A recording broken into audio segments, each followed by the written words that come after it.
Hi, this is Vinayak Tiller. I hope you all doing great. Uh, I am here with an announcement that I wrote a book. I could also able to publish it in the Amazon. The Kindle version is available. I will leave the link in the description so you can check it from there. First of all, when I was studying engineering 5 years back, I never thought that one day I will write a book, that too in the field of social sciences.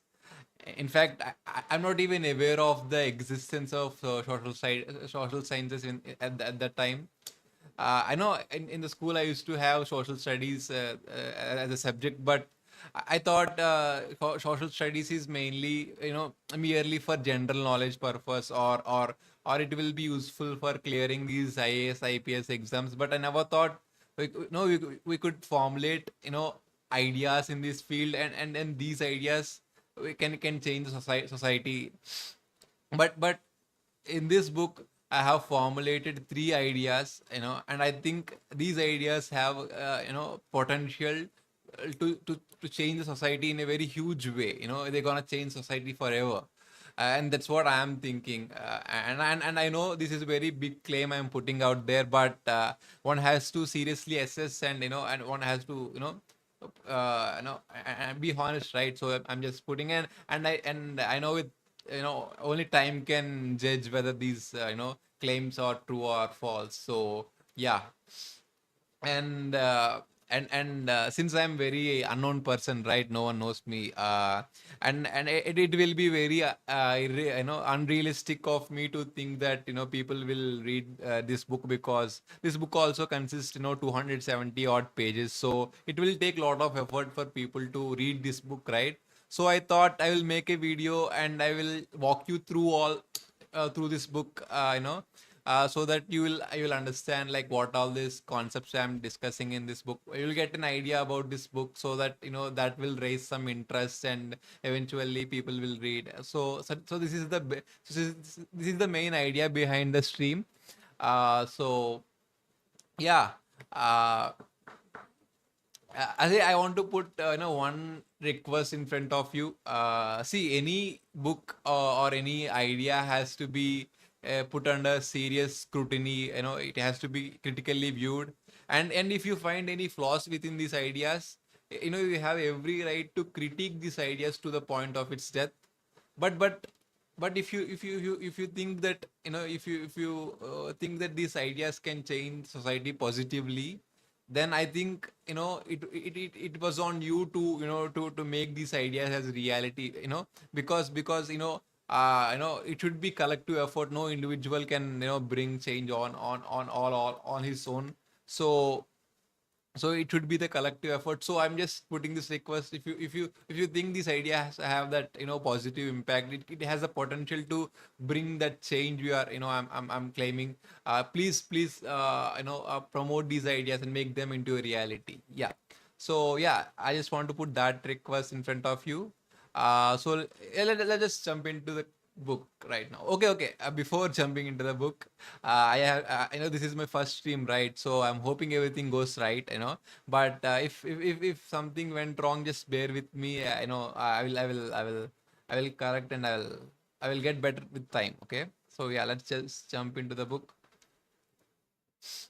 Okay, this is the title of the book. Okay, I will just read the title out. Abstract owner with democratic economic leadership, and the tagline is a cure for the caste system and the capitalism. Now, when I was showing this title to, or the book to friends or other people around me, they used to ask me like, what is this title, what is abstract, what is the meaning of the, like, what do you mean by abstract owner? Because the phrase abstract owner is also very unfamiliar, right? People might not heard this phrase before, so they're like, what is this meaning? So to explain this, the meaning of this phrase, I have to tell you the idea of, like, the cover idea of my book. As of now, I couldn't able to done, because for that I need to collaborate with an illustrator. As of now, I don't know any illustrators, right? So like I'm also planning to release my paperback version as well. By that time, I will somehow manage to done that cover. But for now, I will explain. Yeah. So the cover idea is this, that in the cover we have three books, okay? Two in the background and one in the forefront. And the book in the forefront has like abstraction of ownership as a as a title on it. Now, what are these three books about? I will explain. So far, we have seen, the world has seen two sets of governing books. The first set of governing books are holy books, the Bible, the Quran, the Buddha and his Dhamma, and then the Gita and so on. So these are the governing books. These holy books are the governing books within the field of religion. And we have, constitutions. Different countries have different constitutions, right? So these constitutions are the governing books within the within the field of state, right? So you have holy books within the state field of religion, and you have constitutions within the field of state. So the idea of abstract honor is to have have a similar idea of having governing books within the framework of economics as well. And with that base, if we could build a democratic economic leadership, with that will be an alternative to capitalism, and also can cue the caste system as well. And that's what I'm trying to that's what the idea behind the title. So you see, the meaning of the word abstract is to extract the essence out of something. That is the meaning of abstract. So the idea of abstract owner is like, our abstraction of ownership is to take the essence out of ownership and codify it and give it a book form, so that that book will guide us. And with that book as a base, we can establish economic democracy. This is the idea. As we discuss, as we go and discuss chapters in the book, you will get even better ideas. So I just want to present a basic idea before going into the book. Okay, yeah. So, okay, before going to chapters, I just want to stay one more minute on this page. So, I've dedicated this book to Kalekore Prasad, okay? Because, see, Kalekore Prasad is one of the greatest human beings, lived in this, born in this country. Because, he has gone through a lot. The evils of caste system affected him personally and professionally as a writer. If someone knows his like his biography, uh, I don't I think I don't know how to articulate, like whenever I think about Kalekore Prasad, because he is just one of the greatest human beings. He never see, he fight back. He did all of that, but you know, he never. I think he never lost his compassion, or he always adhere to his values. His ethics. I think if we all have those ethics, especially the people who are oppressing, if they could adopt these ethics, I think there won't be any societal problems. I think if this book if this book if at all this book contributes to any societal changes, if at all people remember this book, I think this book has to be remembered in his name. Therefore, I choose to dedicate this book to Kalekore Prasad, and from there to all other pantheons of anti-caste and anti-class struggles. So yeah, that is the idea behind it. So let's just quickly jump into the chapters. So yeah, these are the chapters. These are the six. This book consists of 6 chapters and 3 appendix. Okay. So see, I just want to tell, as I will delve into each chapters, but before that, I want to tell you that you know I have put a lot of thought behind these, the structure of the book, the chronology of the, book. Because see, first of all, as I said, I'm just, in this book I formulated 3 ideas, and these 3 ideas belongs to 3 different fields. Okay, so as a result, I end up discussing a lot of things. And I also want to make sure that I don't want to discuss anything loosely, because that will, because that will be deviation, right? So I also want to bind these concepts very tightly. And especially, for the first two chapters, when you're reading, some of you might feel that I already know these things, and like you might feel that familiarity when you're reading first couple of chapters, but they serve as a foundation. So when you're reading third and fourth chapter, you understand why we are discussing those first chapter, like those concepts, those concepts in the first chapters and the second chapter. So I'm just saying that I've put a lot of thought in this chronology and this structure. So just be patient for when we're starting.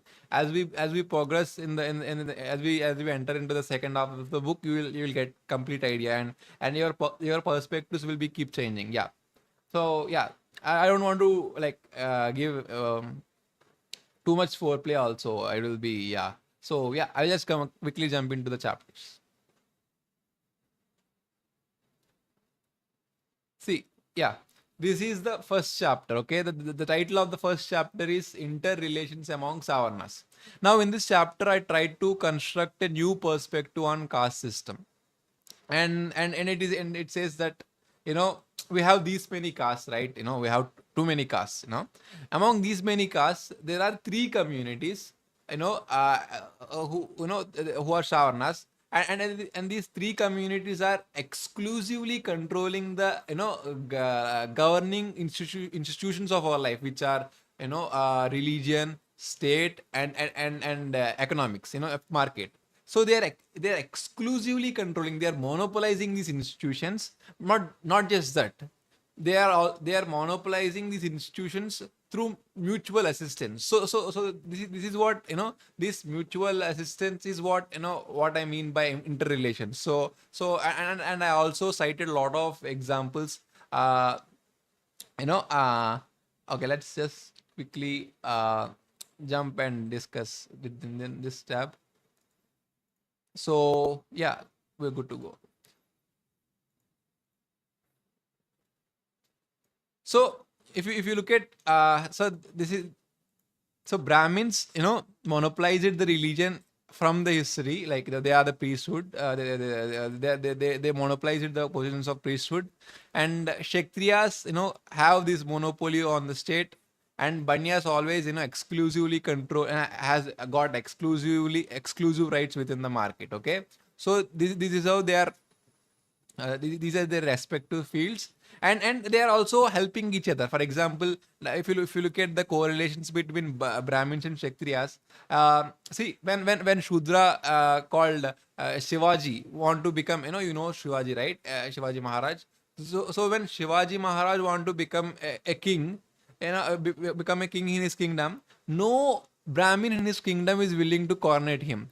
Now, I don't understand why Brahmins are not okay. See, I can understand if Brahmin shows opposition, if Shudras are entering into priesthood, because Brahmins want hegemony in priesthood. So they I can understand. I don't want. I'm just saying I can understand why they are doing. But here Brahmins are gatekeeping state for Kshatriyas. They are gatekeeping Shudras, not Shudras, so that Kshatriyas will have the monopoly on the state. Similarly, if you look at the episode of Rama beheading Shambhuka, where what did Shambhuka did? Does Shambhuka challenge the Rama's authority on state? No, he just reading Vedas, and for that Rama killed Rama beheaded Shambhuka, and here Rama is gatekeeping religion, for the Brahmins. So here they are mutually helping each other. And similarly, Brahmins and Kshatriyas also granted exclusive rights within the market to Banyas, and Banyas also, contributed back, contributed back to other two Shavarnas. So I don't want to discuss everything, because one more thing I want to say is that I'm not going to discuss everything in detail, because that will take a lot of time, right? So I will discuss things briefly, but in future I will make I will make separate videos of every concept, and at that time I will discuss everything in detail. Okay, yeah.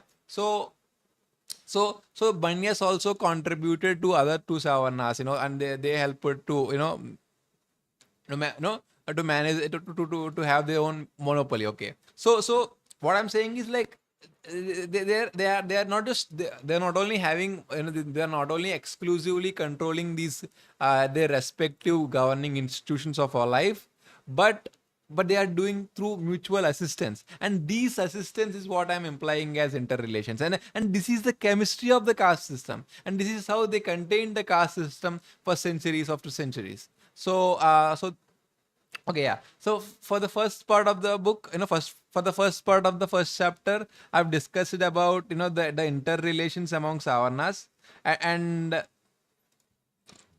and in the second part, in the last part, I've looked at how far the anti-caste leadership has succeeded in terms of defeating these savarnas. By the word defeating, I mean how far the anti-caste leadership has succeeded in democratizing these institutions which are monopolized by the by the savarnas.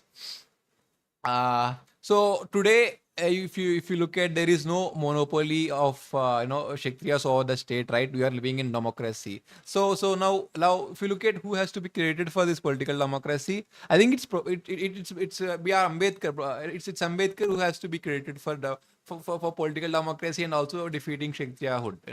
Because see, if you look at the notions of Kshatriyahood, they revolve around the notions like if you look they think that the notions of Kshatriyahood are, they think they born to rule. No, ruling is their birthright. This is the and once you can and these notions can't survive within the political democracy because people won't encourage or people won't entertain these ideas of aristocracy within the political democracy, right? So you can't claim yourself as I come from royal family within the political democracy. See, and this is a philosophical limit. And what I'm saying is like, this is the before before there are many kings who come from outside and defeated Shavarnas, defeated Kshatriyas in the wars. But that's not a philosophical defeat because they can still claim that they are kings who lost their kingdoms. But in political democracy, you can't, you can't claim that that you come from a royal family because people look at they will see you as an anti-democratic force, and this is why even after after within the independent India, Kshatriyas couldn't able to emerge as a traditional ruling community. Oh, they are participating in democracy like any other communities, but they haven't become that traditional ruling caste as they were in the classical Varna system. So here, like I'm saying that Ambedkar has to be credited for political democracy because not just because he authored constitution, but if you look at every, like if you look at any stage of his life, every stage of his life he tried to sow the seeds of democracy, right from being a student of John Dewey to like every stage like Buddhism, like he lived that life of democracy, and that is why today constitution become emotion among the masses, and that is why we could able and his presence, his intellectual presence is the reason why we have which gave stability to the political democracy in India. Yeah. So yeah, from there okay, let's go to this slide so that we can understand questions easily.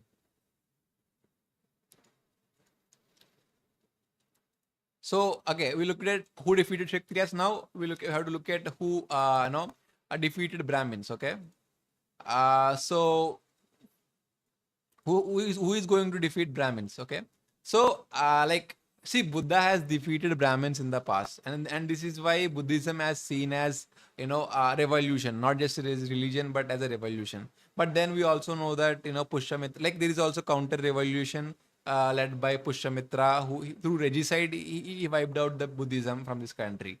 But then I just want to focus on like what effects Buddhism has left on Brahmanism, and I know if you look at like Buddha, from that angle, Buddhism has changed Brahmanism a lot, if not completely, because pre-Buddha Brahmanism, it is mainly revolved around twice-born theory, where they claim themselves as twice-born or the same demigods or semi-gods, and the spiritual discourse is mainly around yajnas and yagas, whereas since Buddhism has built it upon on the materialistic foundations, these ideas of these superstitions, these ideas of superstitions like we are demigods, we are gods, or we are twice born people can't exist, can't survive. So they shifted, of their spiritual discourse from this twice born theory to the concept of purity. Through vegetarianism, they constructed the concept of purity,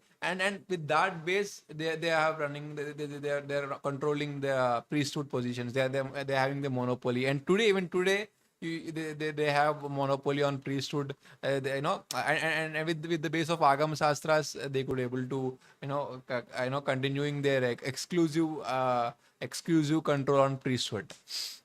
See, after Buddha, there are many people, you can see, like many people came out of like from Bhakti movement. But more than defeating Brahminism, they tried to, give alternative spiritual systems to the people so that they can embrace.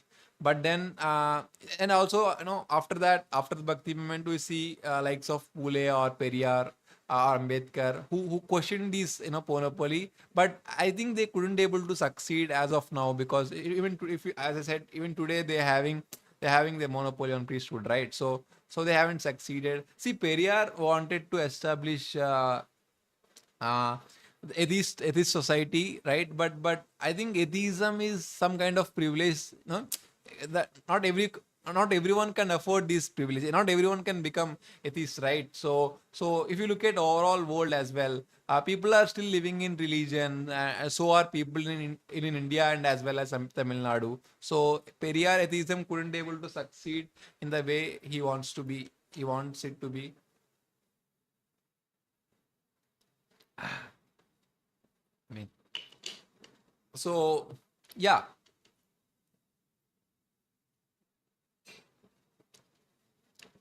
Ambedkar proposed conversions as a means to, defeat this spiritual hegemony, but then I think conversions also have consequences. When see, first of all, through the wealth, wealth is concentrated among Savarnas, and they having, but with that base they are hegemonizing, the rest of the population. And Dalits, since Dalits are completely alienated, they could able to, mass convert into other religions. But with Sudras, they are like, they have these diabolical relations, like they enter the Sudras into the temple, but they don't give them the priesthood positions. So since, with these diabolical kind of relations, they somehow manage to be victorious, in terms of, in terms of safeguarding their monopoly on the priesthood. But I think it was Professor Kancha Ilea's ideas, which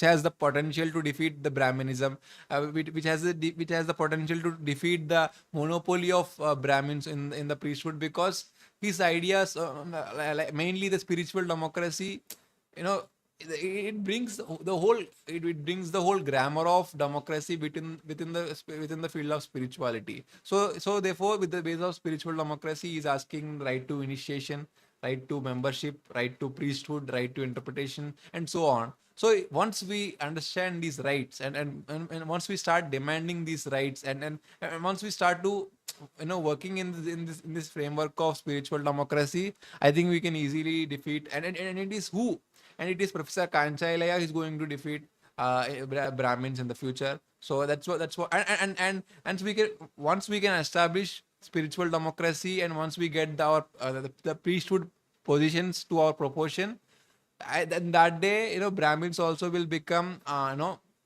non-functional caste like Kshatriyas today. So yeah, that's what wrote. And and finally, Banyas, like how to defeat Banyas. Okay. uh so as of now, see, today the Banyas along with Brahmins, are the richest community in this country, and they are collectively holding, majority 90% of the industrial wealth, and they have, like, they still have their like their dominance, their monopoly in the traditional markets and all of that. And and and see, and I think anti-caste, see, there is an economic thought within the anti-caste discourse, but for example, Ambedkar socialism, that was never become a reality within in India. Within the presence of private property, capitalism will kill the socialism, and that's what happened in India. And even today, there is no hope that one day we can establish that shared socialism, that what Ambedkar has advocated. And there are many other intellectuals who are also having their own economic understanding. And also, for example, Professor Kanchayalaya is also Marxist, okay, but he also don't think that Marxism is the solution for in India, because India also have huge social, like this huge social problem, right? So that can't be addressed within the proletariat dictatorship. So he remained as a Democrat. So he was proposing some welfare schemes, but those weren't enough to defeat these monopoly of the monopoly, those are important. I'm not saying those ideas are not important, but we can't, those are not sufficient. They are important but not sufficient, okay. Yeah. So I think, I see this acknowledgement of that. But I think we have to acknowledge that there is no anti-caste solution for economic problem for the current crisis, and this acknowledgement will leads us to to work, to work on this problem, and figure a way, find a way, and formulate an economic solution. And that's what I try to attempt, in this book, to formulate an economic solution. In coming chapters, you will understand. So yeah,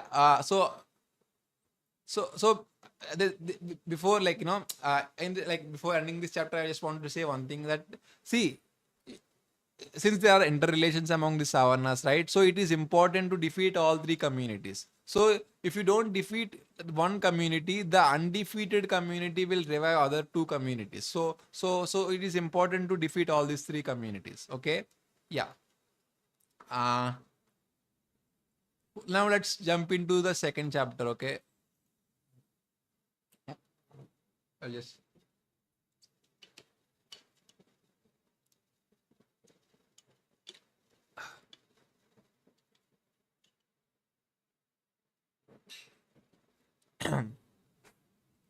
Okay, the first of all, in the first chapter, in the first part of the first chapter, we looked at how the interrelations among savarnas work, and in the second part of the first chapter, we looked at how, how far anti-caste movement has succeeded in terms of democratizing these institutions and thereby defeating the monopoly of savarnas. So that's how it went. And coming to the second chapter, the title of the second chapter is Story of Democracy. Now, see, the in this chapter, I've started with this question, inquiring, I'm started with delving with this question, that what is an ideal society? Now, we all talk about an establishing ideal society, right? But one has to understand what is ideal society in the first place. What constitutes an ideal society? And Ambedkar has answered this question, and he said that, you know the essentials of ideal society are fraternity, liberty, and equality. These three things are essentials of the ideal society. But now that leads us to the next question, is that, you know see, nowadays we're using these words fraternity, liberty, equality very vaguely, and but we have to understand them very carefully, and we also have to understand that which institution can establish these essentials, okay? Which institution can establish fraternity, which institution can establish liberty? Because if you don't understand, which institution has the capability to establish which essential, you are end up, demanding, these essentials in front of the institutions which doesn't have the capability, and that would be a wrong strategy for education, okay? So I think it's very important to have that clarity, and that is why, like, my conclusion for this is like, so okay, yeah. we can only establish fraternity through religion. We can only achieve liberty through state. We can only establish equality through economics. There is no other way. Okay. Okay. See, for example, you cannot establish fraternity through state if those values were not are not exist in religion. And in India is a classical example, okay, for this thing, because in India there is no fraternity within our religion, right? There is caste system, the religion is proposing the caste system. And no matter how many times from state you say that, from every day in our childhood we say that all Indians are my brothers and sisters. But these pledges does not contribute to fraternity, because religion is saying that, oh, you are not equal, you are not brothers and sisters, you are different communities, you should not, and once these values does not come from, these values of fraternity does not come from religion, no matter how much this state, try to inculcate these values of fraternity, it can't succeed, because it is the religion which can establish, it is the religion is only capable of establishing fraternity. And similarly, when it comes to liberty, it has to be done through state. Okay, now this is where, Islamic societies are failing, because they are like, they couldn't able to separate, they couldn't able to separate religion from state, and develop a secular state. Therefore there is no liberty within Islamic societies today, because see, when I'm calling liberty, Ambedkar classified this liberty into two groups. No, one is civil liberty, and second one is political liberty. Okay, for some extent they might have civil liberty, but there is no political liberty, because political liberty constitutes of, a right to dissent, right to question, right to opposition. All these things, religion can't take opposition or questions. So it is very so this is why, Islamic societies today are fluctuating between, democracies and authoritarianisms. They couldn't able. Okay, I will also discuss when I'm, I will discuss this topic deeply when I'm discussing about Islam. Now coming to equality, see, equality can be only achieved through economics. It can't be achieved through religion or state. And this is why, I know Karl Marx said that these religion and state are, are the superstructures. Okay, they don't have any, they don't have capacity to build, to establish equality, because see, the ideas of everyone is, equal in the eyes of God. The ideas of, the notion of everyone is equal in the eyes of God will contribute to fraternity, but not equality. The ideas of everyone is equal in the eyes of law, or everyone is equal before law, it will contribute to liberty, but not equality, because these notions will not decrease the gap between, a capitalist and the proletariat, or a capitalist or the daily wage laborer, right? They will not decrease this gap. So so the notions of equality has to be established through economics. And yeah, and if you see, if you don't get this understanding, give me a minute, I just,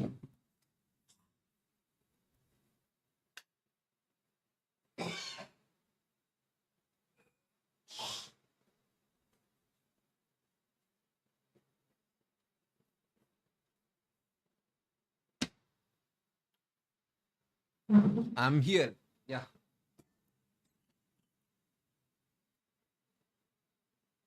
I'm talking continuously is not easy. So okay, yeah, let's just so what I'm saying is that it is very important to, you know uh it is very important to understand that which essential, which institution have the capacity to build which essential. Then, that will leads us to proper strategy, so that we can understand that, how to establish these essentials. Now, this is the first part. In the second part of the second chapter, I looked at the evolutions of these institutions, because see, these institutions can only establish these essentials when they are at democratic stage. See, the state, if you take, a state from the feudalism, or an authoritarian state, they can't establish equality, liberty. only the democratic state can establish, liberty. That's why, even in the previous chapter we discussed it, how far the anti-caste leadership has succeeded in terms of democratizing these institutions, because only through democratizing institutions we can establish the justice line. Otherwise, establish these essentials as well. Otherwise, you can't do that. So it is very important to understand that whether these institutions have a democratic stage or not. So, and that's why I looked at the evolutions of these institutions, and inquired whether they have reached a democratic stage or not. So yeah.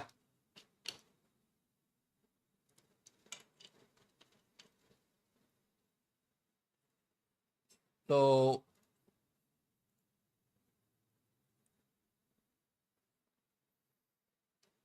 so I started with, looking at the evolution of religion.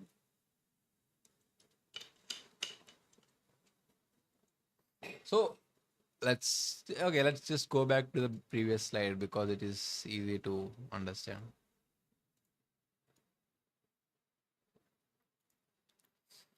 So yeah, religion has four. Like if you look at the evolution of religion, we can broadly classify it into four stages. Okay, first, pre-productive religions.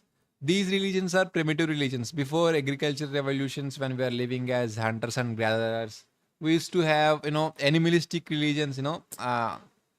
Like, whatever the sources of food. Like, since we are not producing our own food, so like whatever the sources of food at that time, like hunting or gathering, we used to pray. We used to pray those forces as a symbols of religion, and these were the primitive religions. Okay, and then after agricultural revolution has happened, the religion has shifted from animalistic religions to agrarian forces. Initially it was like bull or any, like, animal which is contributed for, to agriculture. But then later, like, if you look at, even today, the deities within the Dalit Bahujan fold, like for example Pochamma, she's a discoverer of neem, or Kattamaisamma, who built it the, water tanks. So whoever discovered, methods of production, or contributed or innovated something, I don't know, they used to be treated as deities. And someone who was like martyrs also, people who died in defending their homes, within, I mean, today, like within many, indigenous, you know traditions, martyrs are treated as, deities. Okay, so these things, so these idea this is what post productive religions are. And then there are also oppressive religions, where, when, invaders, used to, when invaders invaded the inhabitants, or the native people, they used religion as a tool, initially to oppress the people for a very long period of time. So Brahminism is one such religion, because, they use religion as a tool to oppress, enslave people. Because if you use religion as a tool, you can enslave people for a longer period of time, right? So, and even the religion in Egypt is also a oppressive religion, because Pharaoh is also, it set down himself as a god, and then he also used religion as a tool to oppress the masses. So, but one thing common in between these post-productive and oppressive religion is that they have, their spiritual discourse is mainly around idol worshipping. One might have positive impact, but another might have, negative impact. But their spiritual discourse is mainly around idol worshipping, which is, the drawbacks of the idol worshipping is that first of all, the idol worshipping makes religion, regional. You can't have a universal religion through idol worshipping, because that idol belongs to that particular region, and that's what the discourse will be. And second thing is like, uh, no, second thing, idol worshipping can leads to arbitrary, because there will be no governing principles. And the idol will be the center of the, spiritual discourse, and the priestly class can do whatever they want to do around the idol. So there is no, there is this arbitrariness within this, and since there is so, and it won't also progress a lot, because because of the arbitrariness, they can do whatever they want to do. So there is no there is no progress as well. So okay, that has a few drawbacks of idol worshipping. But what liberative religions, after oppressive religions, we see liberative religions, right? Like, Buddhism is a liberative through religion they try to, liberate the people. And if you look at Christianity, they also, like, Jesus tried to establish fraternity through religion, and same goes with Muhammad as well.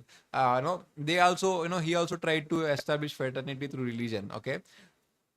Okay, after, sometime these religions might, accepted, for example, systems like slavery as an economic institution, but their spiritual discourse has always been pro, egalitarian values, or pro humanity, pro fraternity.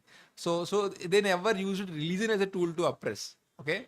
It's okay. I'm not saying they haven't moved towards the authoritarian lines. They haven't. They have gone to authoritarianism, but they are not fascist. If you have to understand, spiritual fascism is different from spiritual authoritarianism. And okay, that I will discuss later. But what one of the important things that liberative religions done is that they shifted the spiritual discourse from idol worshipping to abstraction. They brought abstract God into the scene. Because see, initially, they opposed the idol worshipping by saying that God is formless, so we have to worship the formless God. But this formless God, will be nothing without the philosophy. Because at least you need to have a philosophy of the God, right? So this abstract, so the idea of the essence of God is extracted and given in the book form. So once, so the idea of abstraction is like giving the book form to that God. And once once your spiritual discourse become book based, then it slowly become democratized. The process of democratization starts. See, initially the Bible is not accessible to the people, but after Protestant revolution, a Protestant movement, like, Bible is accessible for everyone. And today there is, universal priesthood within the Christianity. And Islam is also having universal priesthood, and Buddhism is also for the universal priesthood. So everyone become priest, everyone become monk. There is no, again, there are like few restrictions, especially for women. Like, women are not, haven't, like, are not in the priesthood, as per the population or as per the proportions. And they are definitely, I'm not saying these religions are perfect. Okay, there are problems, but all I'm saying is that they have reached to a democratic stage. So with few, if we will, we are only few reforms away to establish that spiritual democratic system. So to establish that fraternity in a complete sense. So yeah, this is what this is how I've looked at the evolution of religion. And from there, okay, what happened? So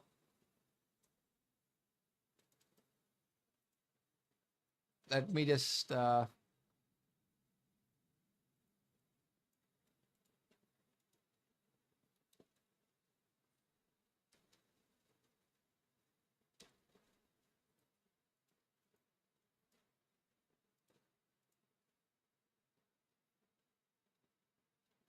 okay. If you look at evolution of state, and I have compared, like, monarchy with democracy, because that would suffice. Because, bec- uh, for discussing about the evolution, because I think it is more or less, it was fluctuated between the monarchy and democracy, different sorts of monarchy and different sorts of democracy. Okay, see, monarchy, according to Aristotle, is one of the ideal states. Because, according to him, like, monarch, if acts, like, in the common interest, then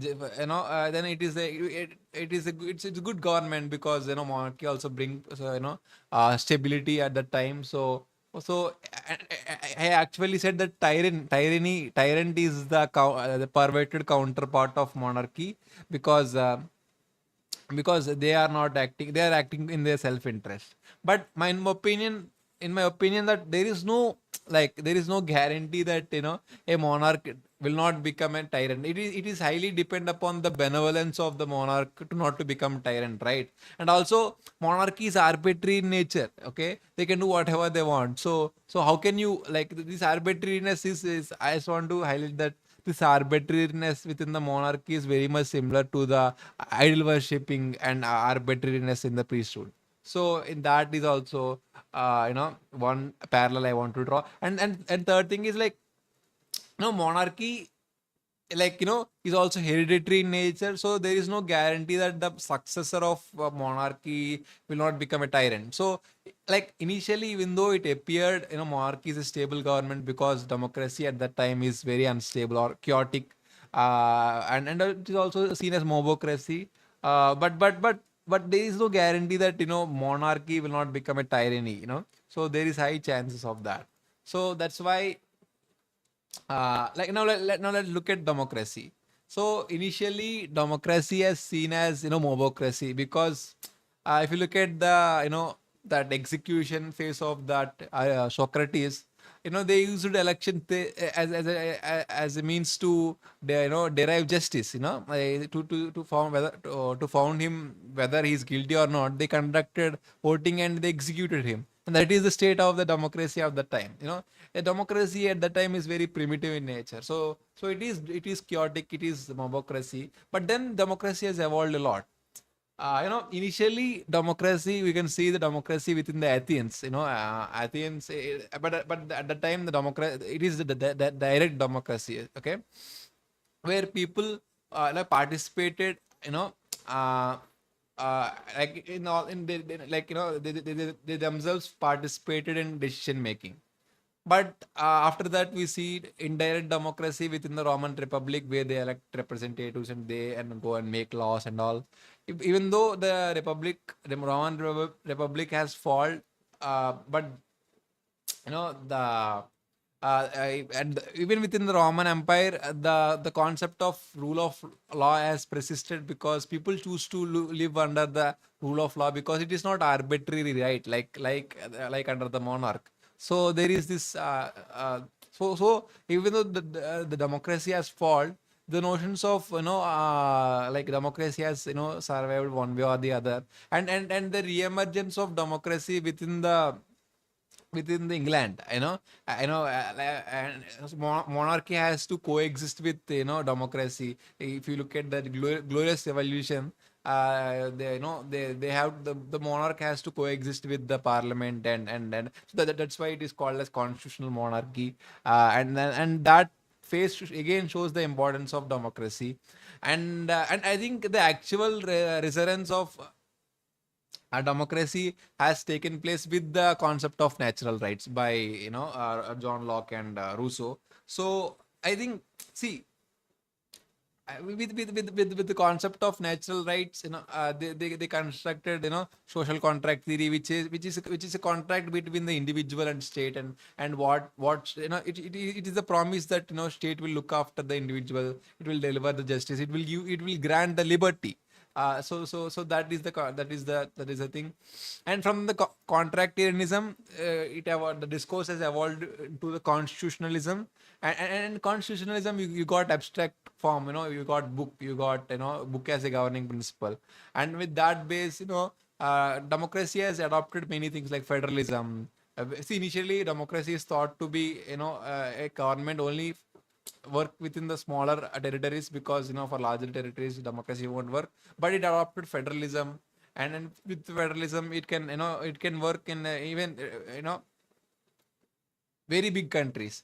And then it also adopted the separation of power by Montesquieu. So like they divided powers among the executive, judiciary, and legislature. So, and today, like if you look at judiciary is like is about interpretations of interpreting the role of judiciary is to interpret the liberty and deliver the justice. Democracy, if you look at democracy, the judiciary at the age of Socrates to judiciary at the age of today's, where judiciary is highest body and it is interpreting liberty to deliver justice. Democracy has come a long way, and yes, I do acknowledge that there are problems within our current democracy. But as I said, like we reached a democratic stage. We are only few reforms away from reaching that final stage and establishing that liberty in the complete sense. So yeah, so I just want to repeat that we have reached to while analyzing the evolutions of the institutions, we found out both religion and state has democratic stages. Though there are problems, we are only few reforms away to reaching that ideal stage where we can achieve these essentials like fraternity and liberty. Now coming into economics.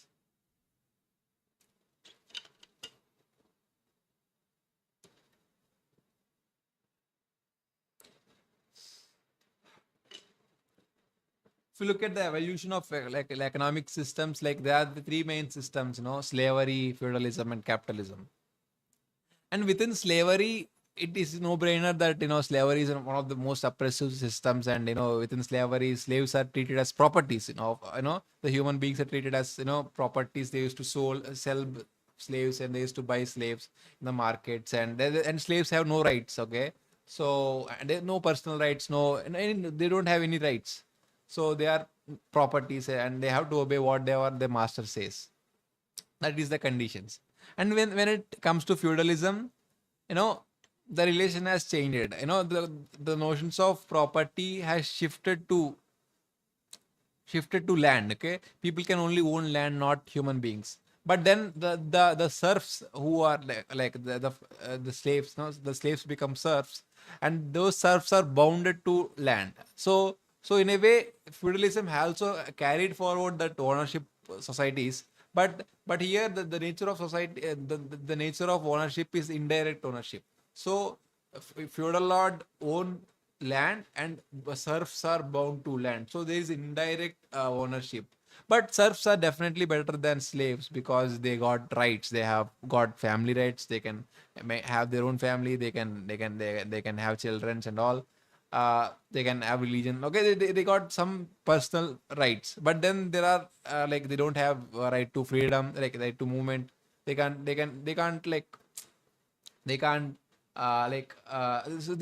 have political rights. It's also uh, they only got half of the rights. But with the advent of capitalism, the serfs becomes proletariat, and proletariat got every right. They can say that, what, capitalist, I don't want to work under you. I'm leaving. I'm not working. I'm resigning. You got the power to resign. You can go anywhere in the world. You got right to freedom. You got political rights.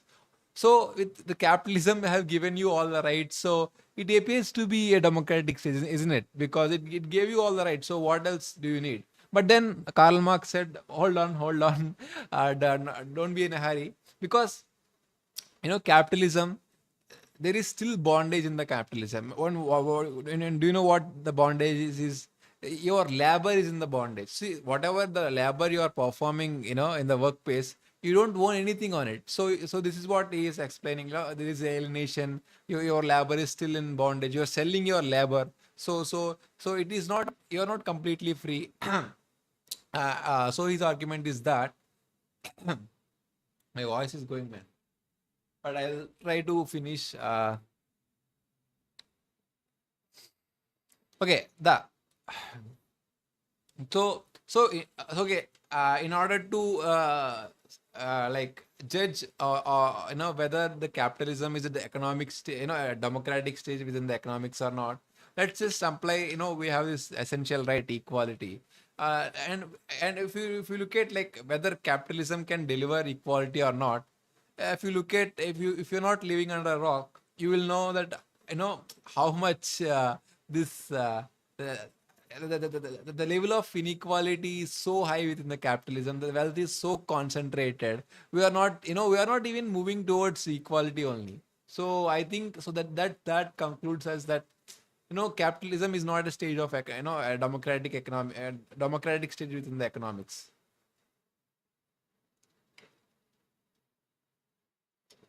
So yeah, so so that will concludes us that the second chapter will concludes by saying that okay, religion and state have a democratic stage, but economics, within economics we haven't yet reached to a democratic stage.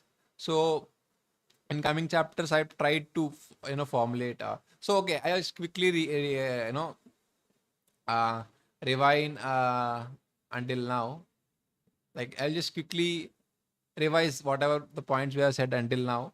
See, in the first chapter, we looked at how the interrelations among savarnas work, and in the second part of the first chapter, we looked at how far the anti-caste leadership has succeeded in terms of democratizing these institutions which are monopolized by savarnas. And in the second chapter, we try to understand what is ideal society, what are the essentials of ideal society, and which institution can establish what essential. And the second part of and I also understood that these institutions can only establish these essentials when they are democratic stage, right? So in the second part of the second chapter, we tried to look at the evolutions of these institutions and also inquired that whether these institutions have evolved to a democratic stage or not. So everything, if you understand, if you I just want to say that I just want to show you the flow of the argument, like from the starting to now, like there is this flow. I just want to highlight that flow. Okay, yeah. Now coming to the third chapter, the title of the third chapter is Secularism 2.0. Now,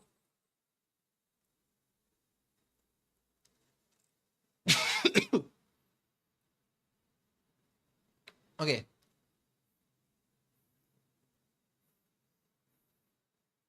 okay. See, the idea of secularism 2.0 sounds very, very funny because it almost sounds like I'm going to release some a new version of iPhone, like iPhone 2.0 or something like that, right? So so the idea is also is that we're going to present a new version of secularism. And now, before going to that, let's understand what is the conventional understanding of secularism. See, the idea of secularism is understood with the base of reason, with the enlightenment.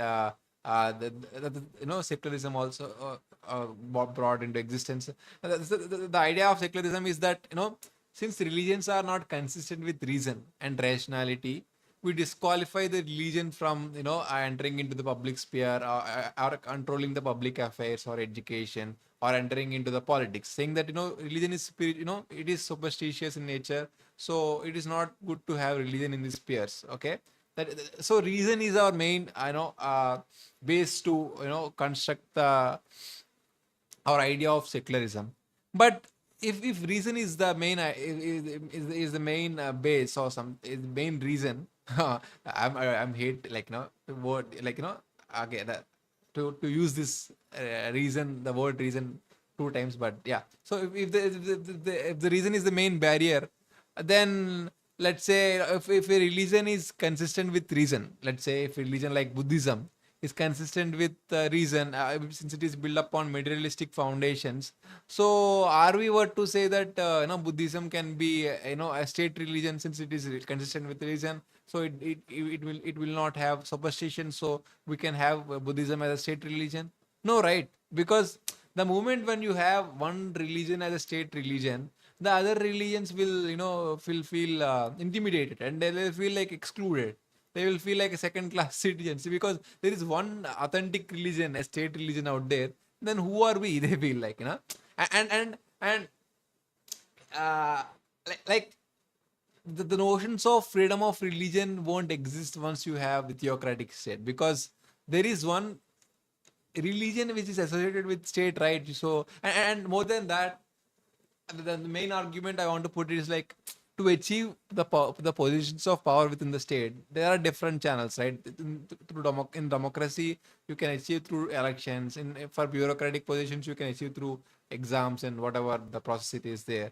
But to achieve the, to enter into the positions of priesthood within the religion, you have different channels. Like, you have to come through, there is different channels for priesthood, right?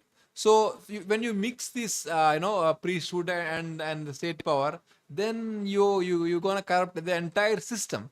And this is why it is important to understand secularism not just with reason. Reason is also part of it, but I'm saying secularism has to be understood as separation of power. We have to separate powers. And once your understanding becomes, separations of power, once you understand secularism, you know once you understand secularism as separation of power, then the applications of secularism becomes wider, because you can apply it in the economics as well. You can see today there are economic influences within the state and religion. So we can separate the economics and religion. You can separate economics and state as well. So you can broaden this, the idea of secularism, and you can divide this. You can divide this power. You can distribute this power. You can separate this power so much so that it won't resemble as power anymore. It will be just another labor. Like there are engineers, there are doctors. There will be these positions of power who are also doing labor. So that it, it will be it gonna bring, the amount of change. If your understanding of secularism is shifted to separation of power, and if you apply it to the fullest extent, the amount of change the secularism can bring, I can't even articulate. It gonna bring that much change. And I will discuss, in the coming parts of this chapter. But see, and this is why, okay, I'll quickly jump.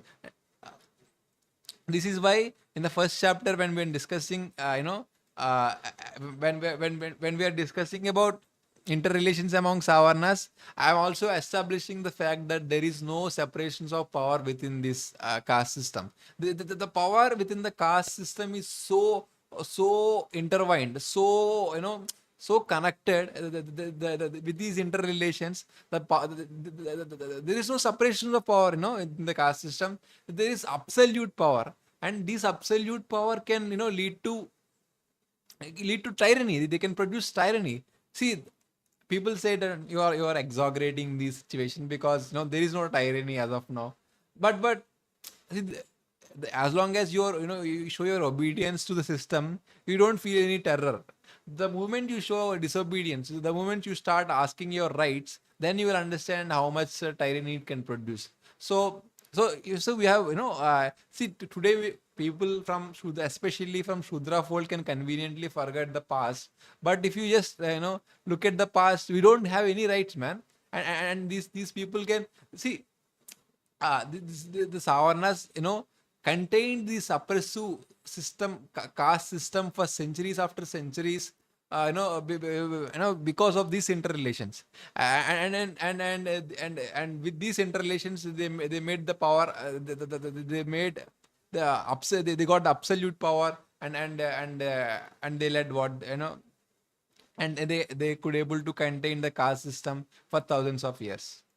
So yeah, then that's why I've discussed. See, yeah, I want to say that, I've discussed the interrelations among the Savarnas in the first chapter, not to become another theoretician of caste. I want to establish the fact that there is no separation of power within India. And if you look at, even today, uh, there is no, there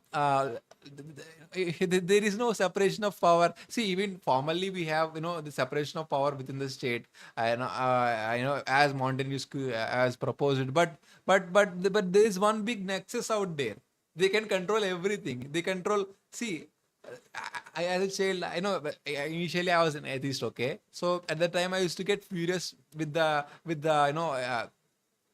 this ISRO scientists, because how can they go and do all these rituals? They are they not, you know uh, you know uh, they're supposed to promote the scientific temper, right? Why are they doing this? But now I could able to understand their interrelations. Okay, they have interrelations. They you know, the priestly class, the judiciary, the scientists, the ruling class. Everyone has interrelations, and there is one big nexus out there, and that is the caste system. And that's why it is so.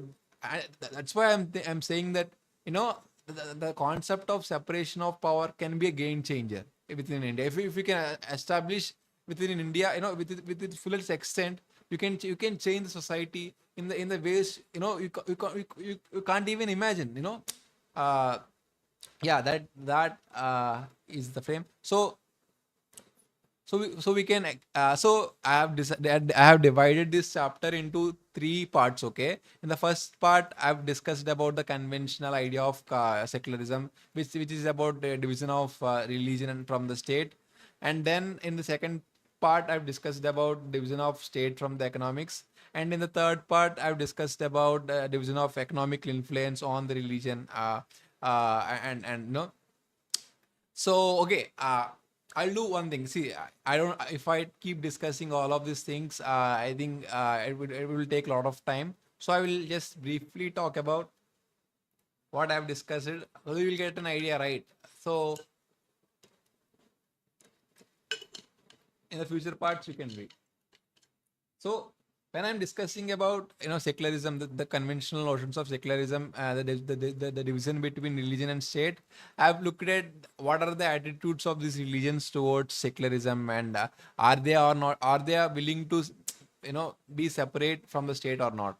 So, you know, Buddhism is consistent with secularism, and in Christianity, you know, if you look at Christian societies, Christian, the ecclesiastic power is not, you know, aiming, is not, is not desiring for the state power. Okay, so there is clear separation out there as well, and then same goes with the Christians and Buddhists in India as well. Buddhists, we have Navayana Buddhism, so Ambedkar. Is consistent with secularism as well. So there is no problem with those two sets. And coming to Islam, I think, you know, Islam. First of all, I want to say that Islam is, you know, okay, okay. I think I forgot to change the slide. Uh, okay, yeah, yeah. So Islam is, you know. Okay, yeah. I forgot to change the slide. I'm thinking I'm in another slide. Fine.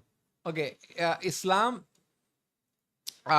is not, is for fraternity. It has the concept of fraternity. It is not anti-fraternity. It is not spiritual, fascism. It is spiritual authoritarianism, because it is aiming for the state power. And and I've seen in this book I've discussed about, the question of reformation within the Islam at length. I've discussed it a lot.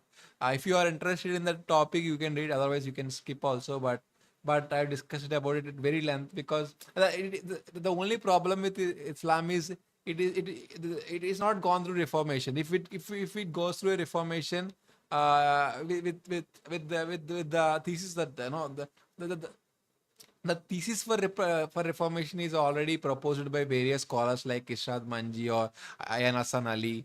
There are many scholars out there who set forward the thesis, but it's just that Islamic society is not are going through reformation, because I think that Middle East, within the Middle East, with the discovery of oil, they think that there is no need for reformation, because they anyway got wealth, right? So they were like, you know what, once you got wealth without development, you will get that attitude that you don't need reformation anymore. So that is the fate within the Islam today. But I think, uh, yeah, I think, like, Islam has, if Islam get if reformation, all the problems will be solved. I have discussed about it at length. So yeah, I will discuss in another video. Okay. And now coming to Hindus, Hindus, more than spiritual democracy, spiritual authoritarianism, they have this problem of spiritual fascism. Especially the Brahminism is spiritual fascism. So more than spiritual secularism, the main problem is to get it need to adopt the spiritual democratic values, which I've discussed, which I will discuss in the when I'm discussing about uh, how to separate economics from religion. At that time, we'll discuss. Okay. But now I want to discuss a major argument, a counter argument from especially from the Hindutva people, where they says that the idea of secularism is flaw on two cases. How can you, if you are secularist, how can you appease minorities? Now, appeasing. First of all, you know, in France they used to have, there is this high office of uh, integration where which audits every institution and checks whether they are practicing favoritism or not, because minorities can get easily marginalized because they don't have the demographic strength, right? So the lack of having the demographic strength can lead to marginalization. And they need some safeguards. Okay, so and providing those safeguards is not is not breaching secularism, because is there, see, there it is nothing to do with there. We are just identifying them. We can also identify them as an ethnic groups as well, and just provide, or we can you know just make sure that there is no favoritism in the first place. So, see, the notion of affirmative actions are called as positive discriminations. Okay, they are discrimination. The notions of affirmative actions are discriminations only, but they are positive in nature, because their aim is to undo the negative discrimination which is in the society in the first place. So that might answer your question. But when it comes to India, I think we can solve this problem by recognizing the caste with religion with the religion also. So when you are giving affirmative actions for Muslims, don't just call them as Muslims, call them as Pasamandas, because there is caste within the Islam as well. And same goes with Christianity as well. There is Christians, there are Shudra Christians. So the Christianity is also have that.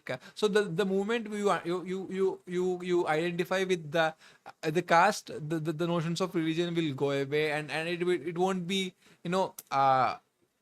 religious anymore. So yeah, that will be one argument, one solution for one counter argument for their and second thing, they say that see, since through the concept of secularism, you are advocating that religion should not intervene in the affairs of state. But how can state can come and intervene in the affairs of religion? Is it not is it not breaching the concept of secularism? Is the argument put forward by these Hindutva ideologues? But even this argument is one of the main argument when they are opposing the Hindu code bill also. Like, how can you come and decide our personal law? Religion is our personal thing. How can you come? So there is this thing called, so like just there is this thing also called like positive intervention. Now, what do we mean by positive intervention? Is like, see, for example, there is a war happened, and if religious leaders are coming and calling for peace, there, or if there is some humanitarian crisis happened, if religious leaders are coming and preaching some egalitarian values, or doing some philanthropy, are we in the name of secularism say that what religion, you don't come and intervene in this aspect? No, we don't say, because they are for they are doing the project of fraternity, right? So as long as you're working within the framework of fraternity, you can intervene, like that intervention will be termed as positive intervention. So similarly, if state intervenes in the matters of religion for the sake of liberty, if religion is practicing something, which if it is has some oppressive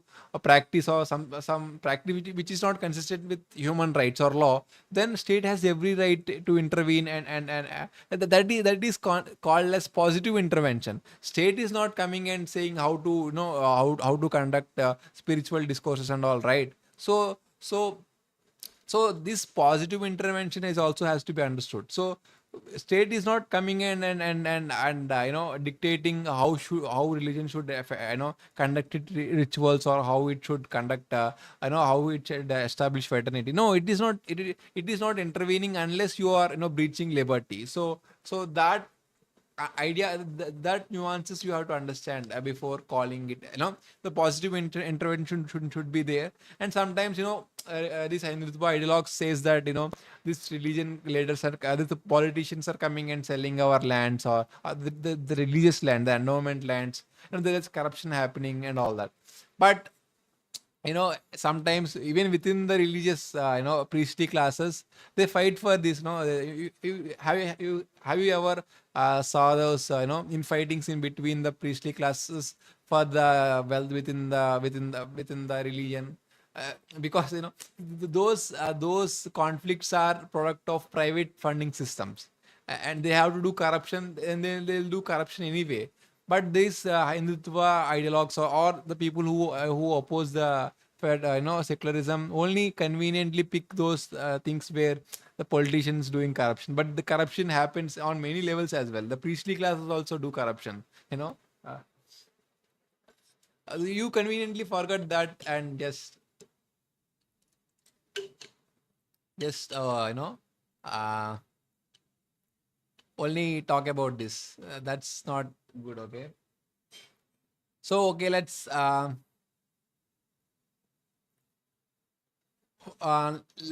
just okay, since we discussed about the the what we call conventional idea of secularism, which is secularism 1.0. Let's just jump into the book. Okay. So this part is I've discussed about evolution of like the question of reformation in Islam, and also I tried to counter the few arguments like the pseudo secularism and all of that through in this part. Uh, I mean, my throat is like a lot of I'm encountering a lot of pain in my throat, but I think I have to habituate it because yeah, being orator is very difficult, man. Being writer is easy. You can simply write. Here you have to talk for hours. Okay. Uh, okay. Now let's talk about secularism 2.0. Okay. Yeah. So, as I said before, that the idea of secularism is 2.0 is to extend the concept of separation of power to the economics as well. So, here I'm saying that, here in this, first of all, there is this economic influence within the state. To establish that, I try to compare student elections with the societal elections, because within the student elections there is this uniformity, right? Everyone is student, there is equal status, but there is no such equal status within the societal elections. No matter how little, like even for panchayati elections, the notions of the economic status determines your participation. Okay. For example, to put it even simply, like if there is a student elections happening, and if you go and ask a student, are you willing to contest in the elections, he or she might reply that okay, I'm not interested, or okay, they might say okay, I'm interested, I'm contesting. That is the response from them, right? But if you go and ask someone who is in the societal elections, eh, the MLA elections or MP elections, or even the panchayati elections, the societal elections, if you ask them, are you interested in contesting these elections, they'll simply say that, what, we don't have that much of money to contest in elections. You need money, right? The concept, the notions of money will come, they'll say that, for to become an MLA, we at least need to spend 3 or 5 crores or something like that. I'm not just I'm saying that the concept of money is invoked when within the societal elections. So it determines your participation. So there is this economic influence within the you know within the within the politics. So see, initially, at the time of feudalism, the state is financed through private capacities. Okay, if you look at that time, if you ever look that the pyramid of feudalism, every two layers have reciprocal relations, and one, like, they have to provide protection, and they will give the, men, something like that, right? So in the feudalism, the state has been private institution. But with the advent of, modern taxation, with the advent of social contract theory, the state became a public institution. And with, see, here the role of modern taxation has to be understood. With, because, I've read, if anyone who read Adam Smith, Wealth of Nations Volume 5, now in that he speaks about, you know how a sovereign nation should finance its public institutions, through the idea of taxation. We have to finance our public institutions, and that's how the state become, democratic in nature. If it would have been financed in private capacities, we would never would have that the notions of public institutions. They were, we would never have those, that democracy in the first place. Okay, so I just want to highlight that. So wait, I'm getting some breathing problems. Yeah. Okay. So what I'm saying is that, so initially, the state got, free from economic influence through the concept of modern taxation. But private, but political parties are still, managed, financed through private means. Okay, that is why, the influence of economics is, there is this economic influence within the state as well. So, like, in this book, in this chapter, I've proposed this concept of political contract, which is an extension of social contract theory, and for which I will, okay, I will just put, I will give you the idea, like, the solution for this. See, I'm advocating for, I'm advocating for public funding system in the politics, because, because through public funding system we can solve all the problems we are having in the private funding system today. Because, see, we blame the politicians, because they are, we often blame them, they are doing corruptions and all, right? But have you ever thought, like, why every politician, almost every politician out there, is doing corruption? Why are they doing? Is it just because of the greed? If it is so, why only the people who have greed are becoming, coming into politics? It's not just because of greed. In the private funding system, corruption is a necessity. Okay, they have to do. See, they are spending. They're spending money on they're putting, they are investing the money, so they have to earn it back, right? They're doing expenditure in the when they are doing campaigns and all, so they have to earn the money back, right? So how can they earn their money back? Through corruption. So that's why they're doing corruption. And not just, it's not just about corruption. When you put your, when you finance your politics through privately, winning the elections will become, it will become a necessity. Okay, so see, because through only winning elections you can earn your money back, and that's only that's how you can survive. Otherwise, you'll have to face losses, and you have to, you go into bankrupt, and you got to shut your party. And this problem is exuberant in India, because in the Western countries, they mainly have national parties with ideological basis, and their campaigning also, they campaign, they have different campaigning strategies, like, uh, they'll collect fund, they like fundraising. Okay, they have different setup altogether. But in India, here the ideology plays a second role. Okay, because here the political parties mainly, form built it based on the caste mobilizations, And especially for Shudras and Dalits, I know if they go bankrupt, they have to shut their parties. So financing political party is very important thing, what I'm saying. So if you do it in through private through in the private funding system, it will lead to problems. So we have to find a way to fund it. I know we have to publicly fund it. That's only when then only it can become public funding public institutions. Okay.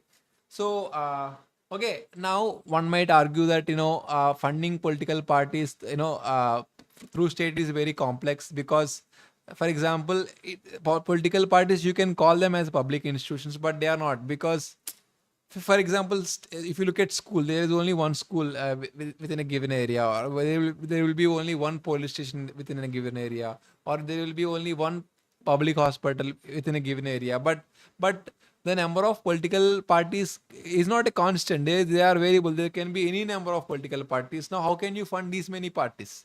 And it's a valid question. How can you design a financial model for a variable? They can be many. It can vary to time to time.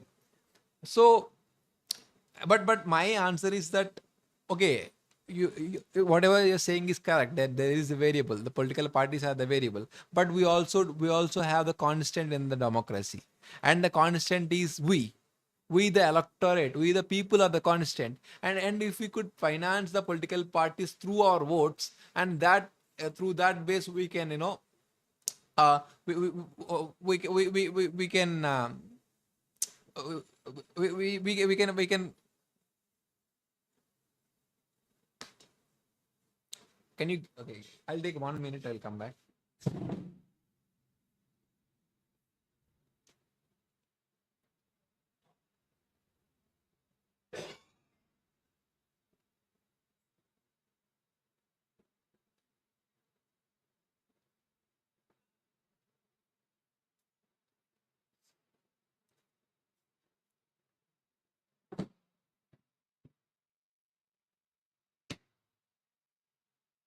Okay, I'm here.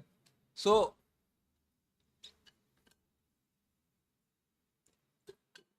so what I'm saying is, like, see, public funding system, we can finance political parties through our votes, and you know and public funding system gives that, not it see, within the private funding system, the inequality in the economics will transcend into the politics as well. So you know it will determines your participation. You today you got universal adult franchise, you got the right to vote, but that right only we can exercise only one day in 5 years. Okay, but remaining rest of the period, to exercise, like, to participate in democracy, to everything is determined by your economic status. Okay. So through public funding system, you're bringing that, equal status. Everyone has one vote, and every vote has one fund value. And through public funding system, you're making everyone equal in the politics. And do you know how big it is? Today, if you ask our leaders, like, I know the Dalit Bahujan leaders, like, why are we not achieving political power within the democracy? They say that we don't have resources. But where should these resources has to come from? We are living in see, in an ideal case scenario, where does this resources has to come from? This should be the question in front. We have to ask ourselves, and it has to come through the votes itself. And if it comes through votes, there will be it will bring uniformity, right? It will bring equal status. If you can, you imagine a world, within India, like, within the public funding system today, the Ambanis and Adanis are ruling the political parties, all by themselves. They have the amount of influence they have on the political parties is we are, if we compare our influence and their influence, we are nowhere near to them, right? That is the amount of inequality that exists in today's politics. But in the public funding system, everyone, no matter how rich he is and how poor you are, everyone will be equal. And can you imagine how big change it will be? And I'm not just confined to there, but I also formulated, like, like, for example, in the appendix, wait, I will just quickly jump into appendix. I'll just quickly read the articles in the appendix. Okay. So, okay, I'm saying the title is like the master key in the politics. I'm saying that, okay, Ambedkar said political key is the master key, is right. So that master key is in the political finance. It is the public funding system is the master key. Once we establish that public funding system, we can easily get into the power. And that is eliminating okay, I will explain this the concept of venality in another video. But eliminating this private funding system is the last step we're making towards the political democracy. Once we do eliminate this private funding system, we're gonna experience what the real democracy is all about. So okay, uh, see, I also talked about Dalitization of politics, our political class. See, today within the private funding system, there is no there is no concept of political labor. But once if you can build within the public funding system with the fund you got, you can establish a salaried system where you can compensate the labor for you can give salaries to the cadre. And once you have salary system, every see today, we could able to diversify the bureaucracy, because we can within the bureaucracy we will get compensated, right? Anyone with clear exams, we can become bureaucrats, and if we work there, we will get salary. So there is the idea of compensation in the bureaucracy, or in the other fields as well. If you bring the same salary system within the cadre as well, and see, everyone can, people from all walks of life can come into this cadre, and they can work, right? So okay, okay, I understood that I am taking a lot of time, uh but I will just finish this. I will just quickly finish finish. Oh no, I am just not changing the slides, man. But okay, it's fine.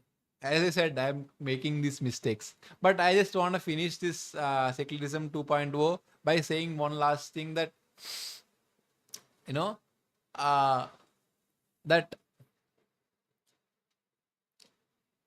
a cadre in the public funding system has more autonomy, uh, uh, uh, has more power and autonomy than the ministers in the private funding system. So a cadre in the public funding system has more autonomy and more power than the cadre in the than the ministers in the private funding system. So the amount of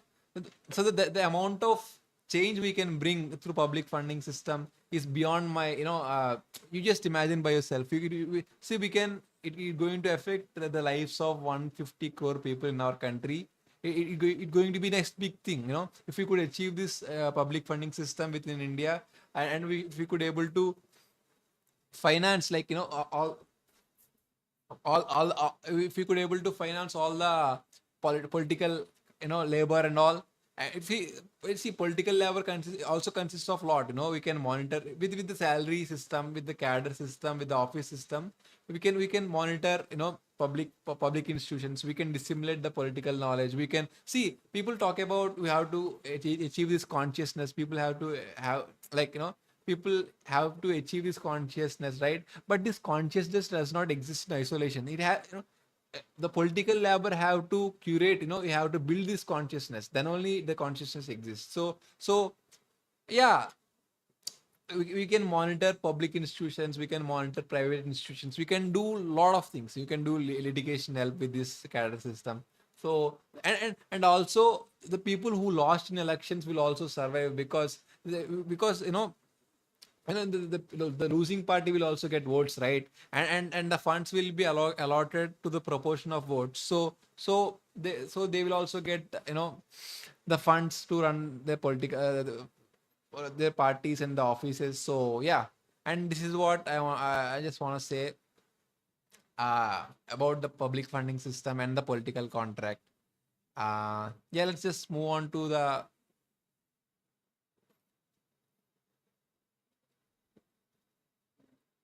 Okay, let's just yeah, let's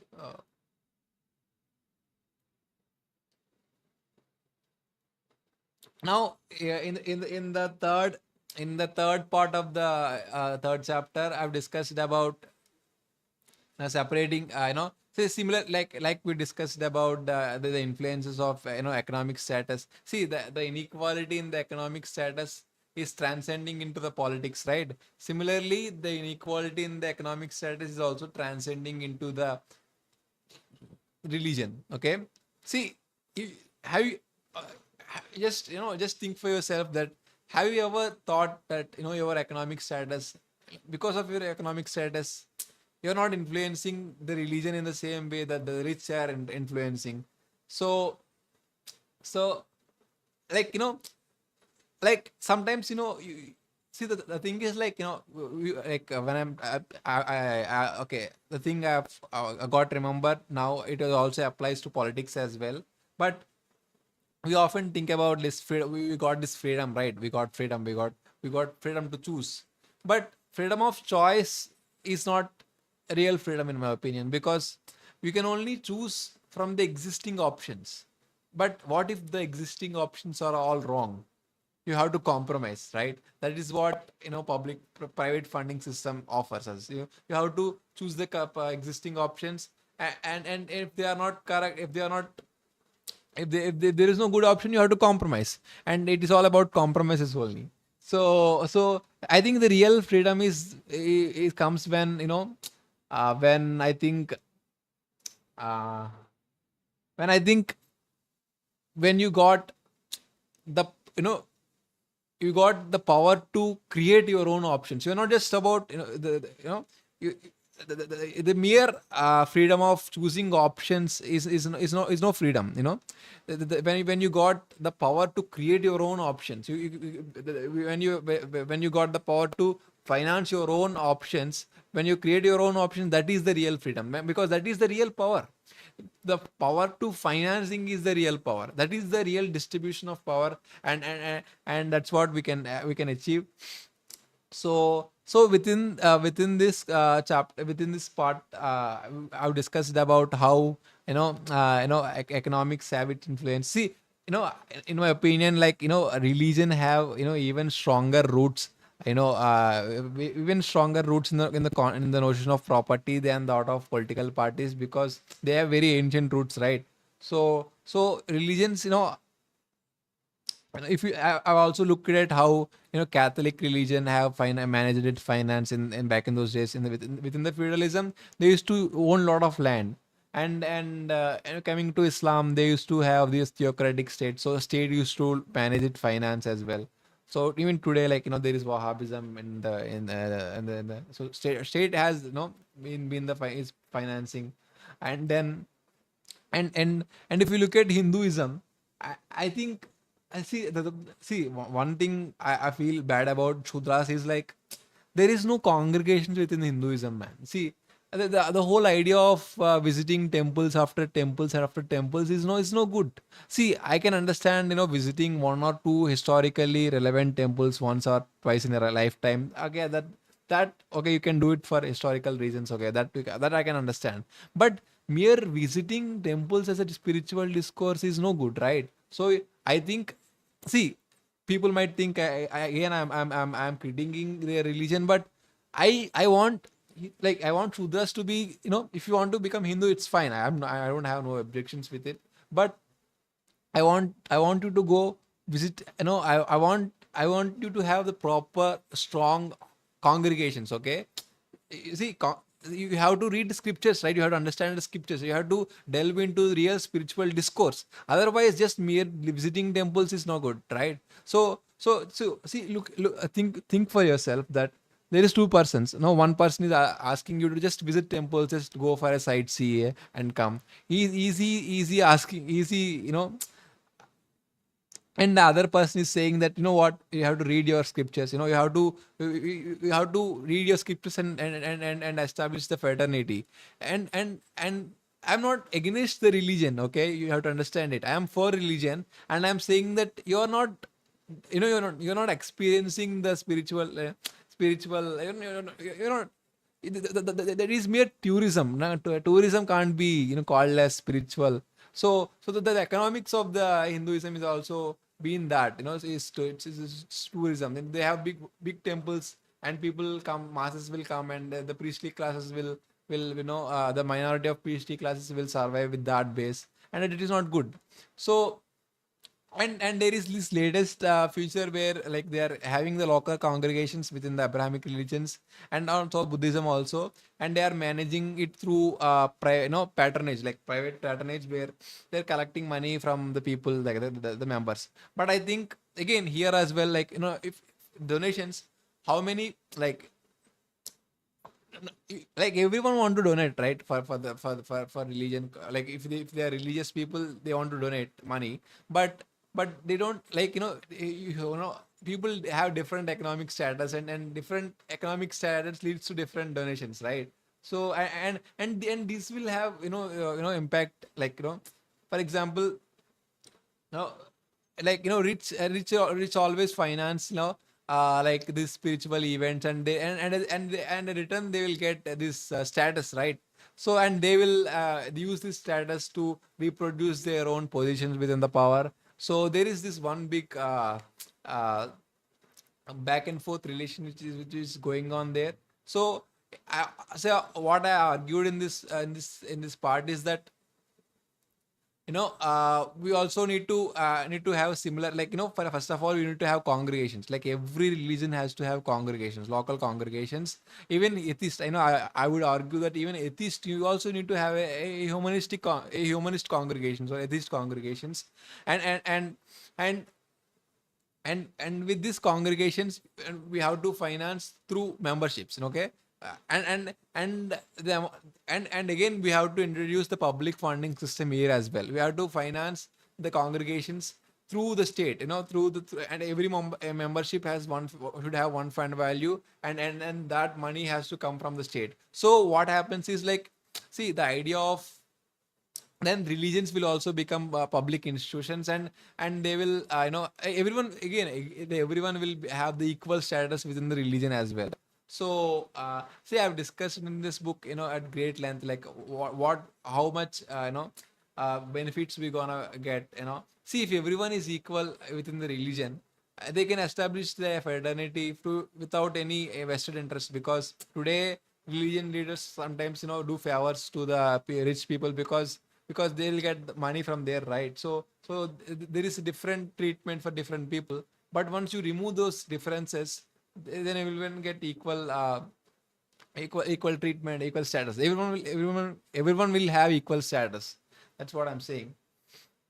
uh, See, and again, in this chapter I also have this concept called spiritual accountability, because see, we're going to finance these congregations through the state, okay. But in return, these congregations has to establish fraternity. Now, what do I mean by spiritual accountability? Is like, in case if these congregations has failed in establishing this fraternity, no, what do we mean by failing establishing fraternity? So wait, I will, okay, this, let's just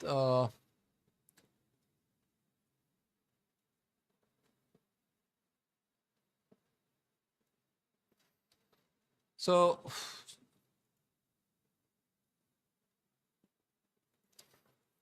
so what we meant by establishing that fraternity is, like, see, first of all we have to understand that there are different, first we have to understand the classification of crimes, okay. uh, there is, like, we all know that there is the economic crime, like the robbery and all, everything, like the frauds, economic frauds, they all comes under economic crimes, and they have economic reasons to do it, okay. And there are also political crimes, like sometimes there will be I know clashes between the parties, and they will like fight each other. So some, or like for example, some political movements. There is this concept of political prisoner also. So the roots of that crimes are rooted in politics. So similarly, there is this concept of economic crime, the spiritual crime as well. And here the roots of crimes are rooted in the religion. For example, untouchability. Why would one practice untouchability, man? Because it is rooted in religion. Why would, and see, if religion is saying that you are not equal with others, so these notions of uh, not having fraternity, you are not brothers, you are not one people, you are not equals, that will escalate into these religious crimes. So not just if atrocities, any sort of domestic violence. Are we having domestic violence? Because the notions that man women are not equal, right? So these notions are contributing to really domestic violence, or even discriminating LGBT communities, or many other things, sexual violence is all these crimes has to be understood as these crimes happening lack of fraternity. And whenever people, whoever do these crimes now, they have to, and not just them, but their congregations has to be held accountable. If you look at honor killing, what is, like, what is honor in it? Who is giving this honor? It is coming through religion. So if you ask the priest to be accountable, the leader of the congregation to be accountable, then the priestly class will start to promote the fraternity, because otherwise they have to face the consequences, and also the members also has to face like some amount of accountability. So uh, see with see on one hand we are giving power, right? Like through the spiritual contract, or like through public funding system, we are giving everyone the power to finance their congregations. On the other hand, we are also saying that if you don't properly function, if you don't able to establish fraternity, and thereby committing spiritual crimes, if any member of your congregation is committed spiritual crimes, you have to face accountability. So that brings the balance, and this will lead to you know establishing of spiritual democracy. Okay, I know, like, I like every, see, for every concept, like, for example, I will just show you. In the second appendix, uh I've discussed, like, I've wrote 6 articles, and these 6 articles are related to the spiritual democracy only. So so I've discussed it, like, a lot of things, but I'm summing up for you so that you will understand, like, what are the basic ideas. But all I want to say is that, like there are a lot of things I've discussed. In future also I will discuss everything in detail. uh so yeah. So this will ends the third chapter. Okay, before, like, I just want to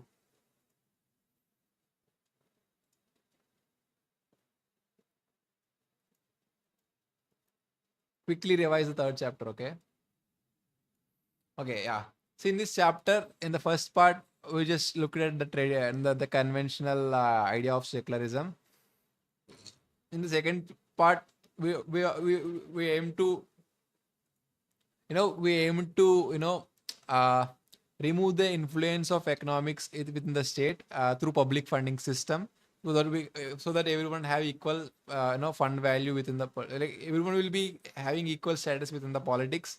And similarly, with the religion as well, through we have this we have we have talked about how we can establish that equal status within the religion as well. See, the idea is that today we have inequality within the economics, and it is transcending into the state and religion as well. So here, through the concept of secularism, and through the concept of division of power, separation of power, we try to separate these institutions and its influences on one another. uh, so this is how we done it.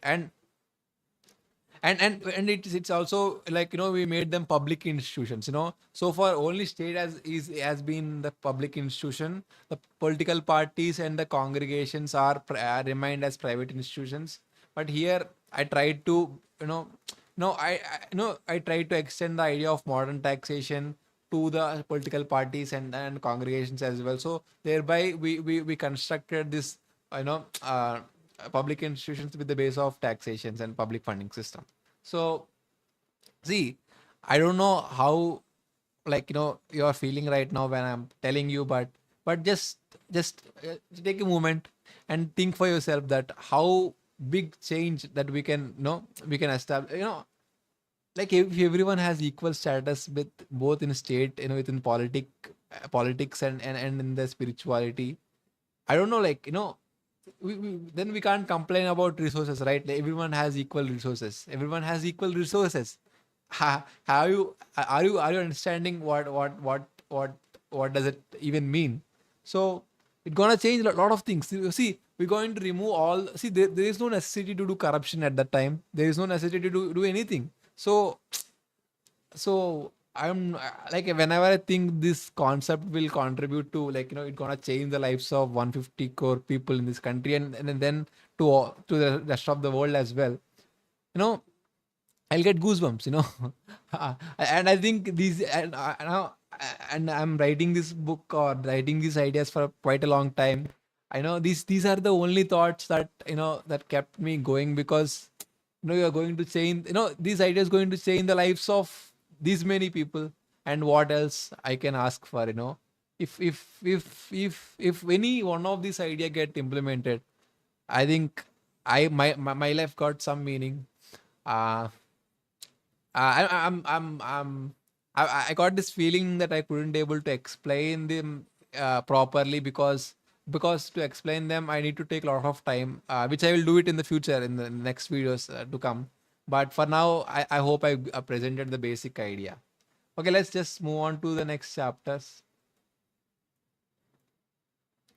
Oh, let's okay.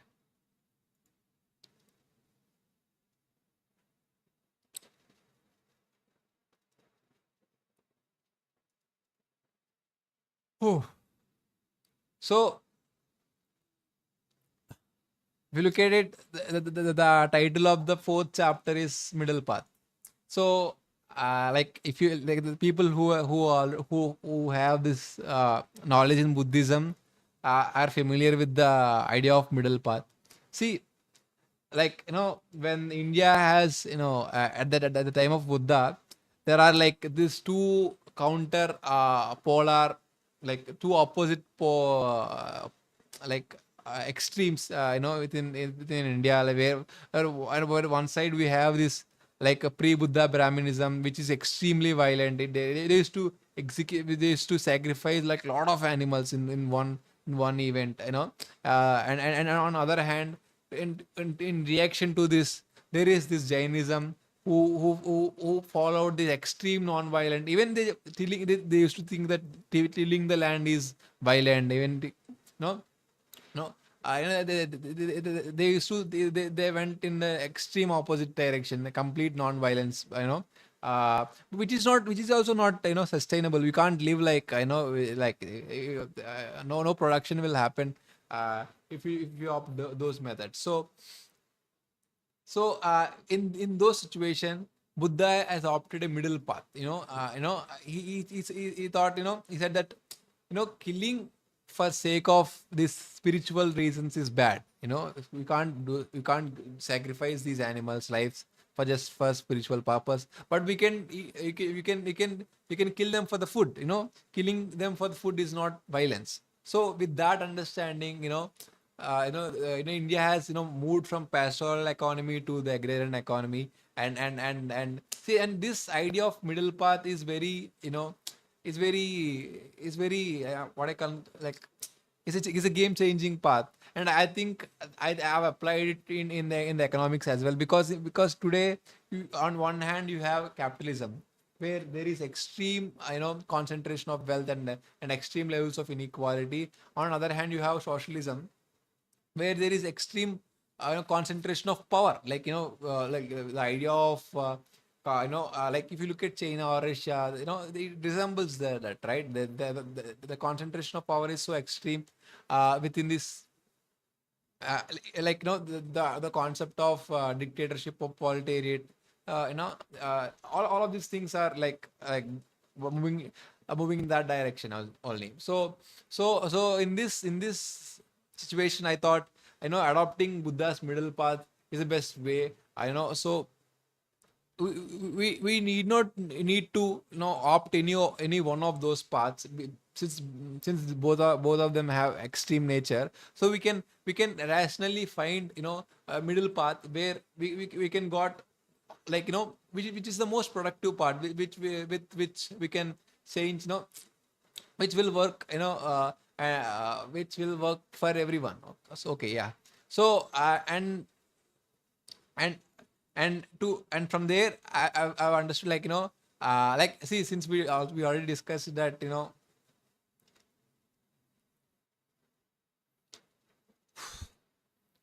since we already discussed about how abstractness is the root of democracy within the state, and within the economics, within the religion, right? Like how the notions of abstract god contributed to democracy within the spirituality, and how within, from the constitutionalism to from the contractarianism to constitutionalism, how how the state got abstracted, and how abstract state contributed for political democracy. So similarly, I thought, see, I think by understanding those evolutions, I thought, abstraction is the root for democracy. Then I thought, we have to we have to abstract the ownership as well. So I paved this middle path between the capitalism and the socialism. With the concept of abstraction of ownership.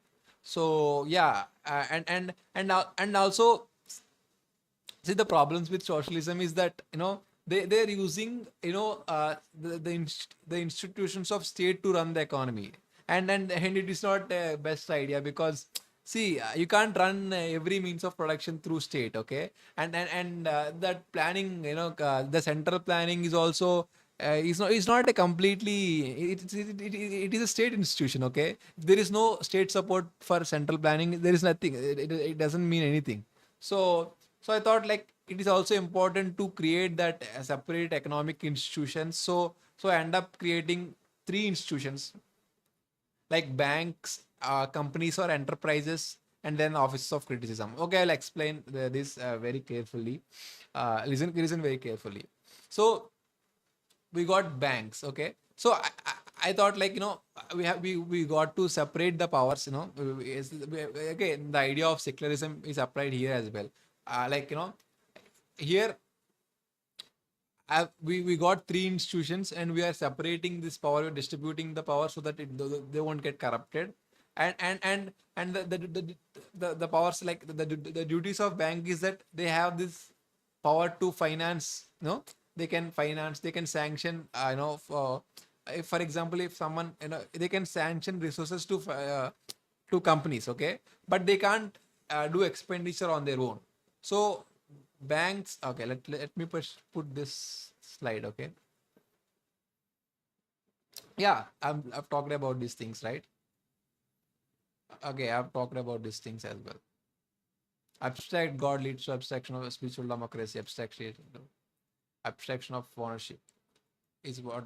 Okay, now let's just talk about. So banks, can has this power to finance, power to sanction these resources to enterprises, okay? But they can't produce on their own, they can't do expenditure on their own, so they can only sanction resources to enterprises. Now enterprises, enterprises do as do product, do production and sell their products in the market, but whatever the money will come, they can't keep it themselves, they have to give back to the bank, and the bank will re-sanction them. So, and this is how I divided the power. So they have the power to sanction the money, they have the power to finance. But here they have the power to production. So by separating these two things, you know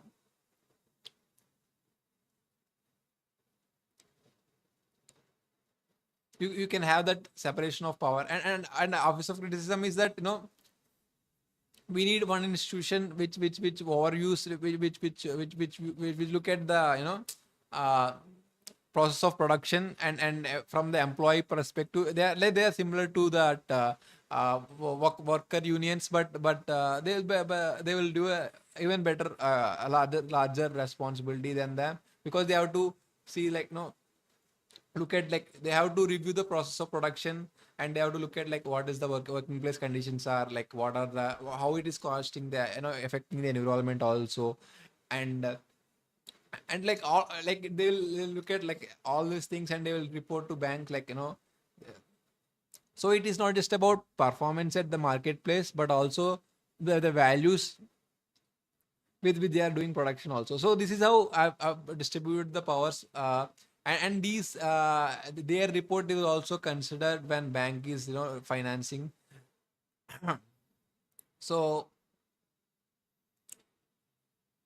this is this is how I find this is how I build this concept of see. So I try to build this mechanism of you know uh, build this mechanism of what I can call, like, mechanism with the concept of separation of power within the within the economics, so that they can function. So with this base, we can have the economic democracy. So yeah.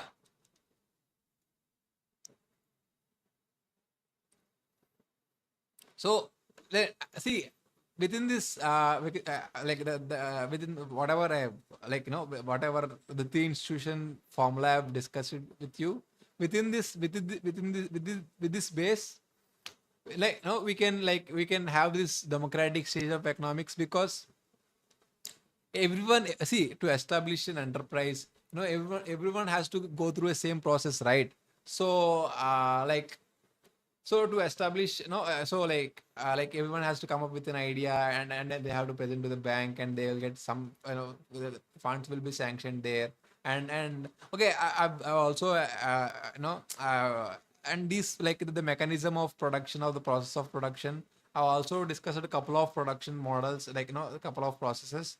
But this is how and in the last portion of this chapter, I've discussed how abstract owners is better than the capitalists, and the human owners, because whatever, see, if you like, the, the, even if you have the notions of profit within the abstract owner concept, but those won't go to the private pockets, right? So they will be, re invested, they will be invested back into the society only. But in the case of human owners or the capitalists, they can use on themselves, they can build the luxurious houses and all. So okay, I've discussed about these things at the great length, and there won't be the concept of crony capitalism and immorality, or there won't be the all the concepts, all the drawbacks we have in the capitalism won't be exist in this abstraction of ownership, because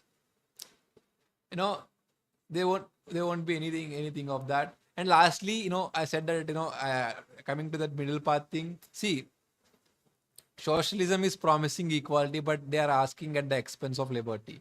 And capitalism is promising liberty, but they are asking at the expense of equality. But through this middle way, through this middle path, we can establish both equality without disturbing the liberty as well. So, and this is how I tried to uh, construct a mechanism to run our productions within so I also discussed about it in great length, how, like, see, even if you look at here, the structure of spiritual democracy, you got abstract god, you have holy book, you have democratic peace, right? So I've discussed in that, and in the title itself, we got abstract owner, we got, this book, the abstraction of ownership book, we will codify that book, that book, I will, and in the next chapter I've discussed about what should that, the book should consist of. uh, and in this and if you have that democratic economic leadership, that will be the overall, that will be the structure for the economic democracy, like, yeah. Like, I also talked about three pillars, like, yeah, like, yeah. Now, coming into the fifth chapter, the title of the fifth chapter is Parabola. So I'll just quickly show you the parabola. Okay, wait, come on. So if you look at here, the idea of parabola is this. So uh, it's U-shaped graph. So I will explain you what it is uh, in a minute. So here, if you look at the subheading, an alternative to ladder system. So ladder system is an oppressive system, right? It is like this. So the parabola is like, it's a tilt, it is a U-shaped structure. So I thought, like, I will explain what it is. Just give me a minute. So this chapter is, in this previous chapter, in the fourth chapter, we looked at how we can, construct a mechanism for the economics, which is independent, which is not, independent to capitalism and socialism, where we advocated for constructing, having, economics to have its own institutions, not to rely on state institutions. And then from there, I tried to, implement the concepts of separation of power in as well. So, and with that base, I somehow tried to construct the, you know economic institutions with these three institutions. But in this chapter, if chapter 4 is all about, how to manage the economics, how this mechanism of, running this economics. But the chapter 5 will be like, what about, like, okay, like, for example, in the here we look at, like holy books and constitutions, right? Like, how should we conduct, what should be the governing ideals, right? All of that, right? So this chapter is like that, is about that, what should be, like we talked about abstraction of ownership, but what should be this abstraction about, like, what is this essence of, ownership, like, what are, like, it talks about, like, people life in the world of abstract owner, like, what do they have, like, how do, like, what is the salaries, how can they spend, and what are the social aspects as well, all of that. So see, I've divided this chapter into, like, 5 parts, if I'm not wrong. Yeah, 5 parts. It's a very huge chapter because, like, as we are dealing many things, right? So uh so I just quickly just tell about briefly about every chapter. So in this chapter, we looked at, like, the title of the first part is like promise and expectation. So what is the promise of abstract owner? So I want to, the promise of abstract owner is this, that, if a society is important for society to thrive, then then society has to offer, a beautiful life around that occupation. Okay, so the promise of abstract owner is that there will be a beautiful life around every occupation. So that is the promise. But in the return, what abstract owner is expecting is that, you know the expectation of abstract owners is to, from everyone, is to participate in the labor. Participation is very important. So this participation of labor is can be understood as, dalitization. Professor Kancha Ilaya has constructed this concept of dalitization, where he argues that the Dalit Wada lives with the notion of, labor as life. So this ethic, is what abstract owner is asking in return. Now, like, now, if I when I'm saying that, every occupation has an, a beautiful life around it, some people might say that, if you give equality like that, why would someone, like, work hard to, like, for example, some occupations, are unskilled laborers, and some occupations are very skilled. You need to acquire a lot of time to acquire those skills. So now, by just giving everyone a beautiful life, are you not, is it not unfair? Someone might ask. Okay, I just quickly point out that, see, this chapter is mainly about two things. Okay, first of all, first of first of all, abstract honor is for, distributive justice. So in fact, and one of my main beliefs is that appropriate interpretations of distributive justice within the non-profitarian world will solve all the economic problems. So we are for the distributive justice. If you're working hard, you will get extra compensation, no doubt about it. Okay, so but having said that, we are also understood that there is demarcation within the labor. So the idea of parabola is that there is demarcation within the labor. So today, if you ask anyone, oh, no, everyone want to get employment, right? But now what is this idea of employment? Like, the idea of employment is, doing white collar job, not doing manual labor job. If you say that I will give you a job, and if you give him, if you him or her a manual labor job, they will not feel it as an employment, because they think, today's definition is, of employment is having a white collar job. So there is a huge demarcations in labor. There is manual labor jobs, and there is white collar jobs. And and and and and and, and we acknowledge that there is this demarcation, and I believe that everyone is capable of doing, white collar job. In the name of meritocracy, we are just eliminating people from the white collar job. It is not correct. Okay, so the idea of abstract honor is that, you know we recognize that there is this demarcation. So everyone has to do two jobs. Okay, one white collar job, one manual labor job, and from there, we will deliver the distributive justice. Like, everyone is like, if you like that, you know and some might argue that, this distributive justice, even Adam Smith also said that there are like differences in income, and these differences in income will contribute to inequality. But that won't be the case within the non-propertarian world, because, you know first of all, in a non-propertarian world, there will be no inheritance, and everything will start afresh. So every generation is fresh in that sense. And second thing, there is no places to invest, there is no avenues to invest, right? So whatever you are earning, you have to do expenditure only. So okay, it's fine, if you earn more, and you have right to expenditure. See, earning more and spending more is not inequality. Especially if you earn that money through labor income, so that is not inequality. And we also understand, we also addressed this problem of demarcations of labor, right? So everyone will do two jobs, one white collar job and one manual labor job. So there won't be any such problems. Okay, so yeah, in the second part of this chapter, I've tried to look at that ladder system, as before going towards the, because, ladder system is quite interesting, because, it is opposite of, distributive justice. People who are working so hard, they're getting less compensation, even without, proper, without the without the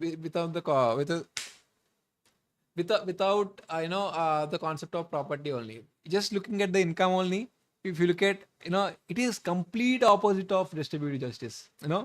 I've just focused on that here. And then the third part, I've just looked at, see, like, I've looked at, in this right side, left side, there is manual labor jobs, and there is white side, white collar jobs. And everyone has to do one job, one white manual labor job and one white collar job. And the salary structure also, like, there will be basic salary, there is collar value, there is commitment level. So I try to construct, all of these things, all of these ideas. uh so yeah, we are for reward system. If you work hard, we will get rewards. And yeah, see, I just want to tell one more thing, that, in Karl Marx, within, you know uh, within the Communist Manifesto, I dreamt of one society where he thought, like, once the communist society is established, it is. I just read out his words. Okay, you can also read for yourself. Okay, here, look at here. It is possible for me to do one thing today and another tomorrow, to hunt in the morning, fish in the afternoon, rear cattle in the evening, criticize after dinner. Just as I have mind without becoming a hunter, fisherman, herdsman, or critic. So, at that time, Karl Marx thought that, doing a job every day becomes as mechanical, and it will, we as a human beings lose our, personality by doing that. So he dreamt of extremely fluid society where people can do multiple occupations, on a flow. But we are living in an age of specializations. Today you can't become, today you can't do a doctor, and evening you can't become engineer, and tomorrow morning you can't become artist, and cameraman, or you can't just today we are living in the age of specializations, and those values won't, possible. Okay, so I thought, but having these two occupations, like, two, like one white collar job, one manual labor job employment model would work. So I thought about proposing that. And yeah, in the fourth part I talked about social aspects. But before going to any of that, like, I want to just talk about the libraries, because I think, these ideas can be applied today as well, because see,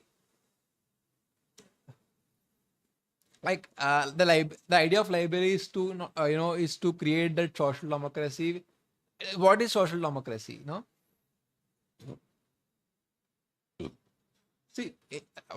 What I'm aiming through this library is, like, like, there are a lot of facets about this library. I don't want to discuss anything, but every library what will they will do is, like, they will record the achievements, or like what the skills, the it members got. And so that what will happen is that everyone has, like, see, today, like, if for example, like, if you look at the recruiting systems of today, especially within the white collar jobs, they will just recruit whoever they know within their network. Okay, they're not just, or they are using the referral systems, so the networking is very important. Like, you have to be within that network, and you are, like, like if I'm living in village, there will be very less chances of me being in those networks. Okay, so the opportunity never arrives, to us. So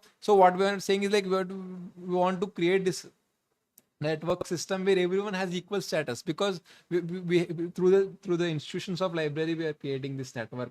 So every person, whether they are living in, in the village, or in the and in respect of the communities, religions, everyone has equal. So that's what we are calling as knowledge nexus. And with that, everyone has equal status, and everyone, like, so I will just read out this then. So even a person from a remote village can be in the data. So everyone will be equal part of the next. Everyone will be part of the nexus with equal status. So therefore, libraries will not only establish social democracy, and also and knowledge.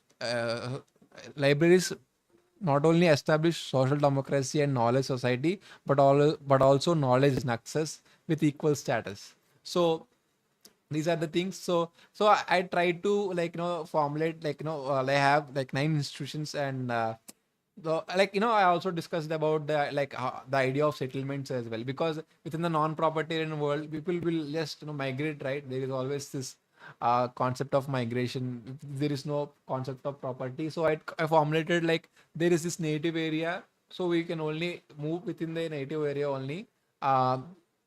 And also thought about, like, I've discussed a couple of other formulas as well, so I don't want to discuss everything right now.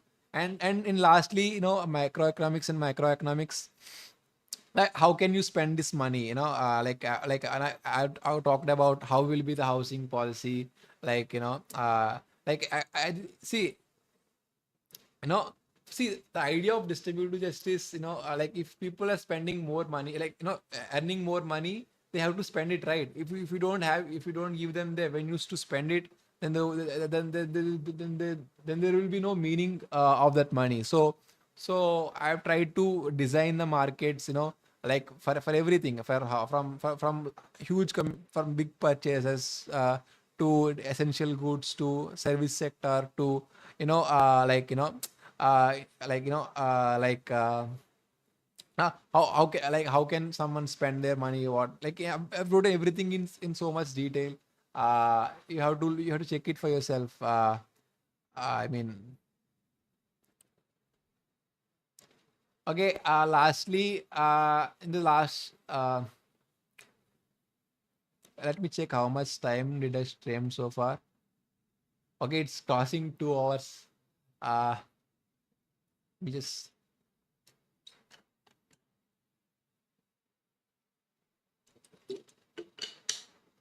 so I okay, since like we came to the end of the fifth chapter. See, if the fourth chapter is like is like how we like in the fourth chapter, I try to explain like how we can have this mechanism. See, building this mechanism is very important. You can just imagine about this equal societies and all, but if you don't got that mechanism, how can you function? So mechanism is very important. So I built this mechanism through abstraction of ownership, where we got a book form, and there will be institutions, there will be separate economic institutions, there will be separation of power. So with all these ideas, with all these we could able to build, and within these institutions, like if you want, someone wants to start an enterprise or company, everyone has to go through a similar process, and all of that was there. And in the fifth chapter, we tried to interpret distributive justice, along with acknowledging the demarcations within the labor, the white collar jobs and the manual labor jobs. So if see the major differences in income arises with this demarcation only. People do white collar job because they'll get larger incomes. So if you divide this like responsibility, like everyone has to do both jobs, then there won't be big differences. And if someone work hard to earn that money, they deserves it, and they can only spend it right. They can't invest, and see the concept of investments. Once you invest, the investments will multiply, because the capital can earn on its own, right? So the inequality will accelerate. But here we can only expenditure. You can only do expenditure. You can't invest like that. So whatever money, whatever inequality you have, it will only going to decrease through the expenditure. So it will going to it will not go to lost. So that is something I've thought about. Uh,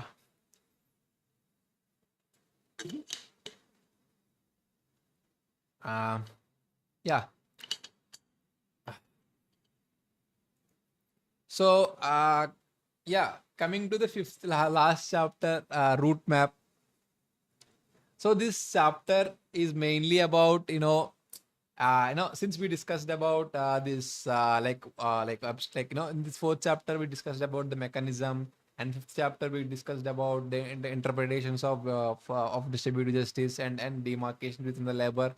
We have discussed everything, and we got like we got like what we should do. Okay, but let me just quickly think.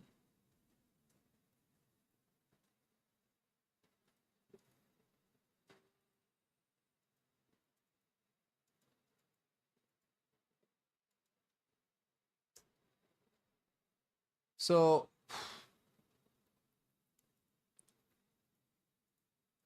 so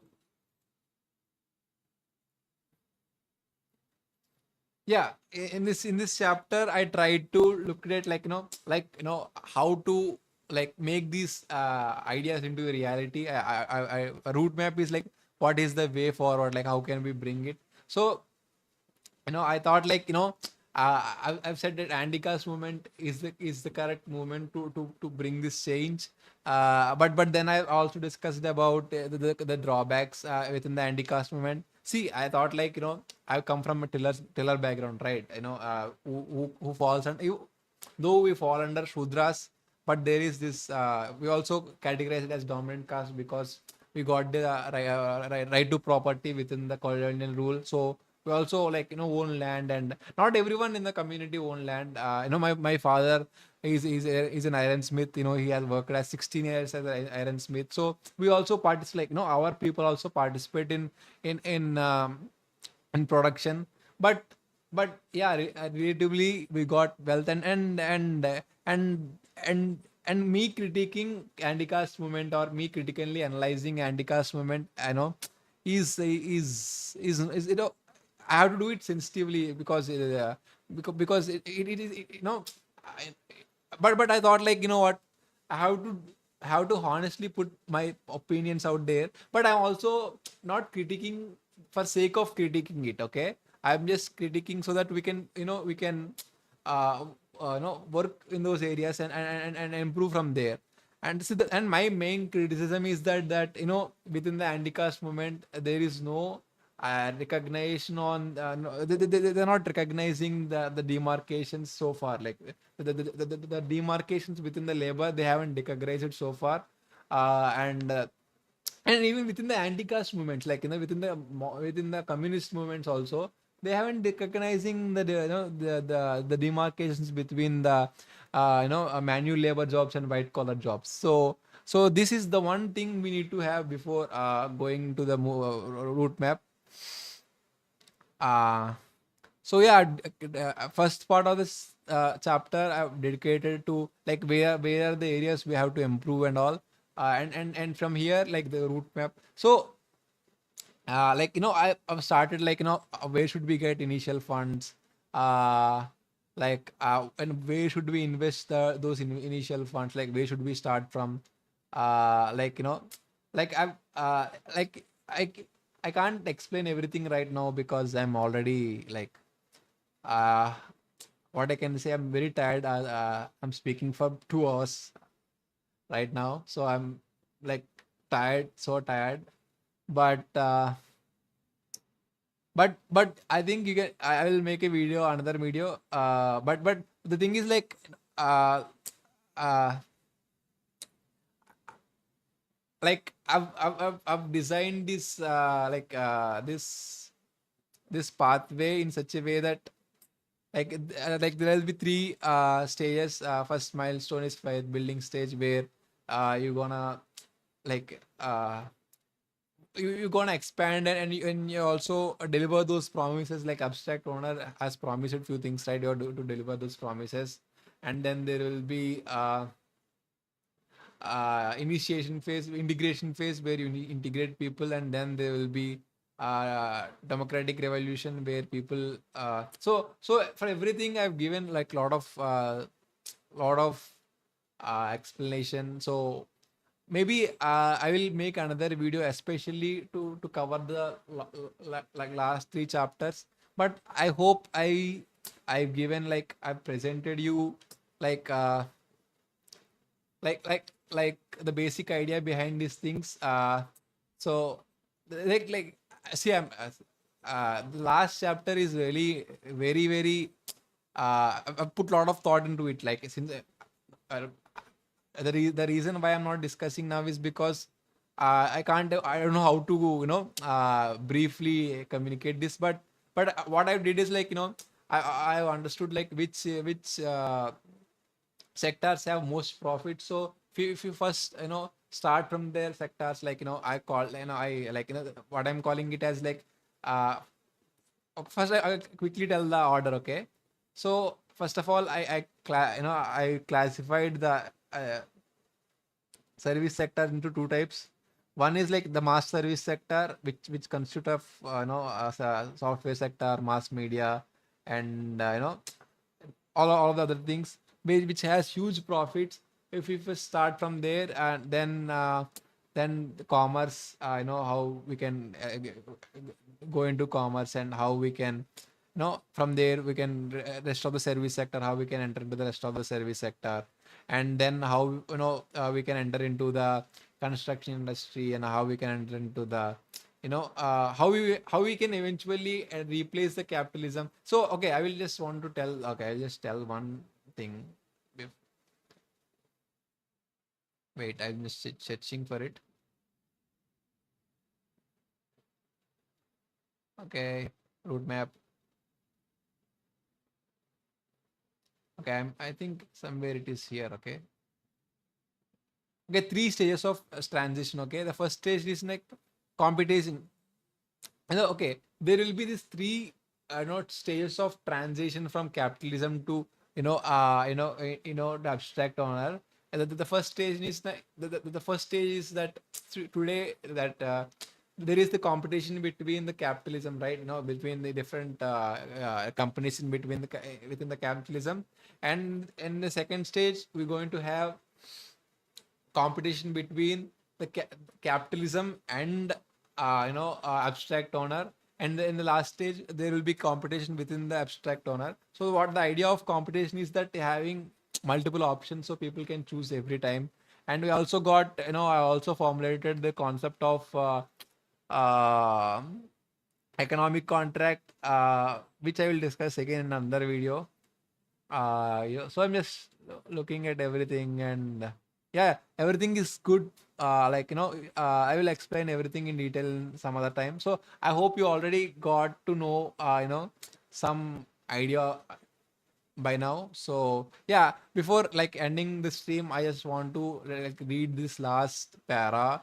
Uh, uh, is that and finally at the end of the chapter I want to in fact the end of the book, I want to convey one last message to my fellow Dalit Bahujans, is that in Manusmriti they wrote that Shudras and Dalits do not have the right to, should not have the right to own property. But today we should not run after property. Even, I'm saying it in an intellectual sense. We should not run after the property, but we have to abolish the property through abstraction of ownership, and we have to live a life which is rooted in labor but not in property, like in those days of Harappa. So yeah, I mean, like, if we I think, if you understand the concept of abstraction, and if we can somehow able to bring that book governing book within the economics, and if we could build democratic economic leadership around it, I think all of these things what I've discussed, it is very much possible. But I know I haven't done a good job because it is my first video, and I'm also this put this very huge task that I will explain everything about this book in one video, which I couldn't able to, which do it in my opinion as of now. But but I but I think I will see it as in first step. But in coming videos, I'll do videos from now on. Okay, okay, I will do videos from now on regularly, with every weekly, every week, or more frequently. So yeah, so if you think these ideas can change the society positively, as I said in the beginning of this chapter, in this video, please promote these ideas. Please read this book. It is a long book. I know it is like, it was like, around 200, like, for example, yeah, 267 pages, 260, around 270 pages if we add the initial introduction and all of that. So it is a lengthy book, but I'm promising you that, every idea, like, if you just look at uh, uh, uh, if you just look at you know the titles of these, the appendix, you will understand how, you know like, you will understand the importance, like, okay, if someone who doesn't have like a lot of time, you just skip the main part of the book and just read the appendix. You'll get the idea of what this book is talking about. So so I request you to read this book. It was on Amazon. I will just show the link on Amazon, right? Okay, let's do that. Escape. So So it is, the link is in the description. Let me just quickly check the description. Okay, let me quickly check. Okay, where is this description? I don't want to open my. Wait a minute. I'm just checking.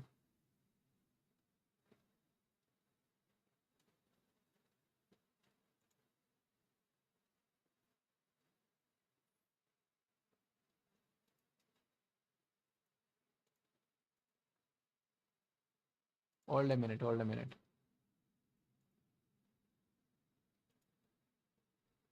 Okay.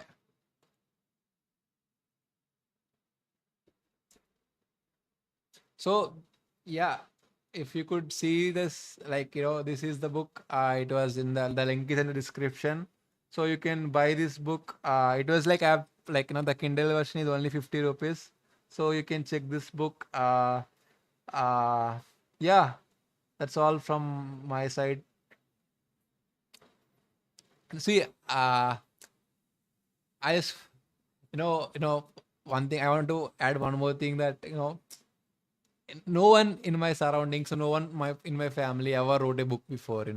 I never thought like I will write a book, someday. And coming from Shudra community who are historically literates, not many in my community also wrote books, have a history of writing books, or even that matter, intellectuals also. There is very there is no this heritage of writing or knowledge production within my community as well. So me writing this book and attempting to change this world with these ideas itself is an achievement. I will cherish, I will celebrate this like, I'll celebrate this moment for rest of my life. uh, like, I'm writing this book from quite some time, but finally I could able to publish it.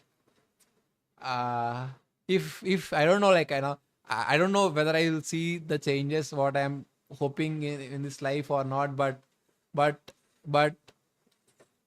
like, yeah, these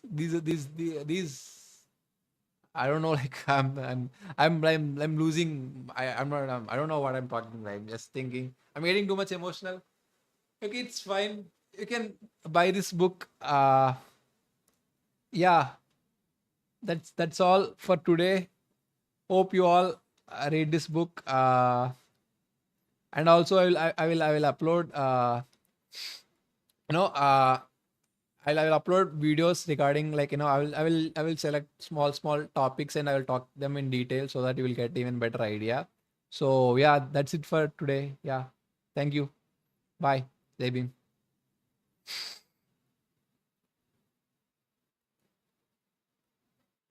How to stop it?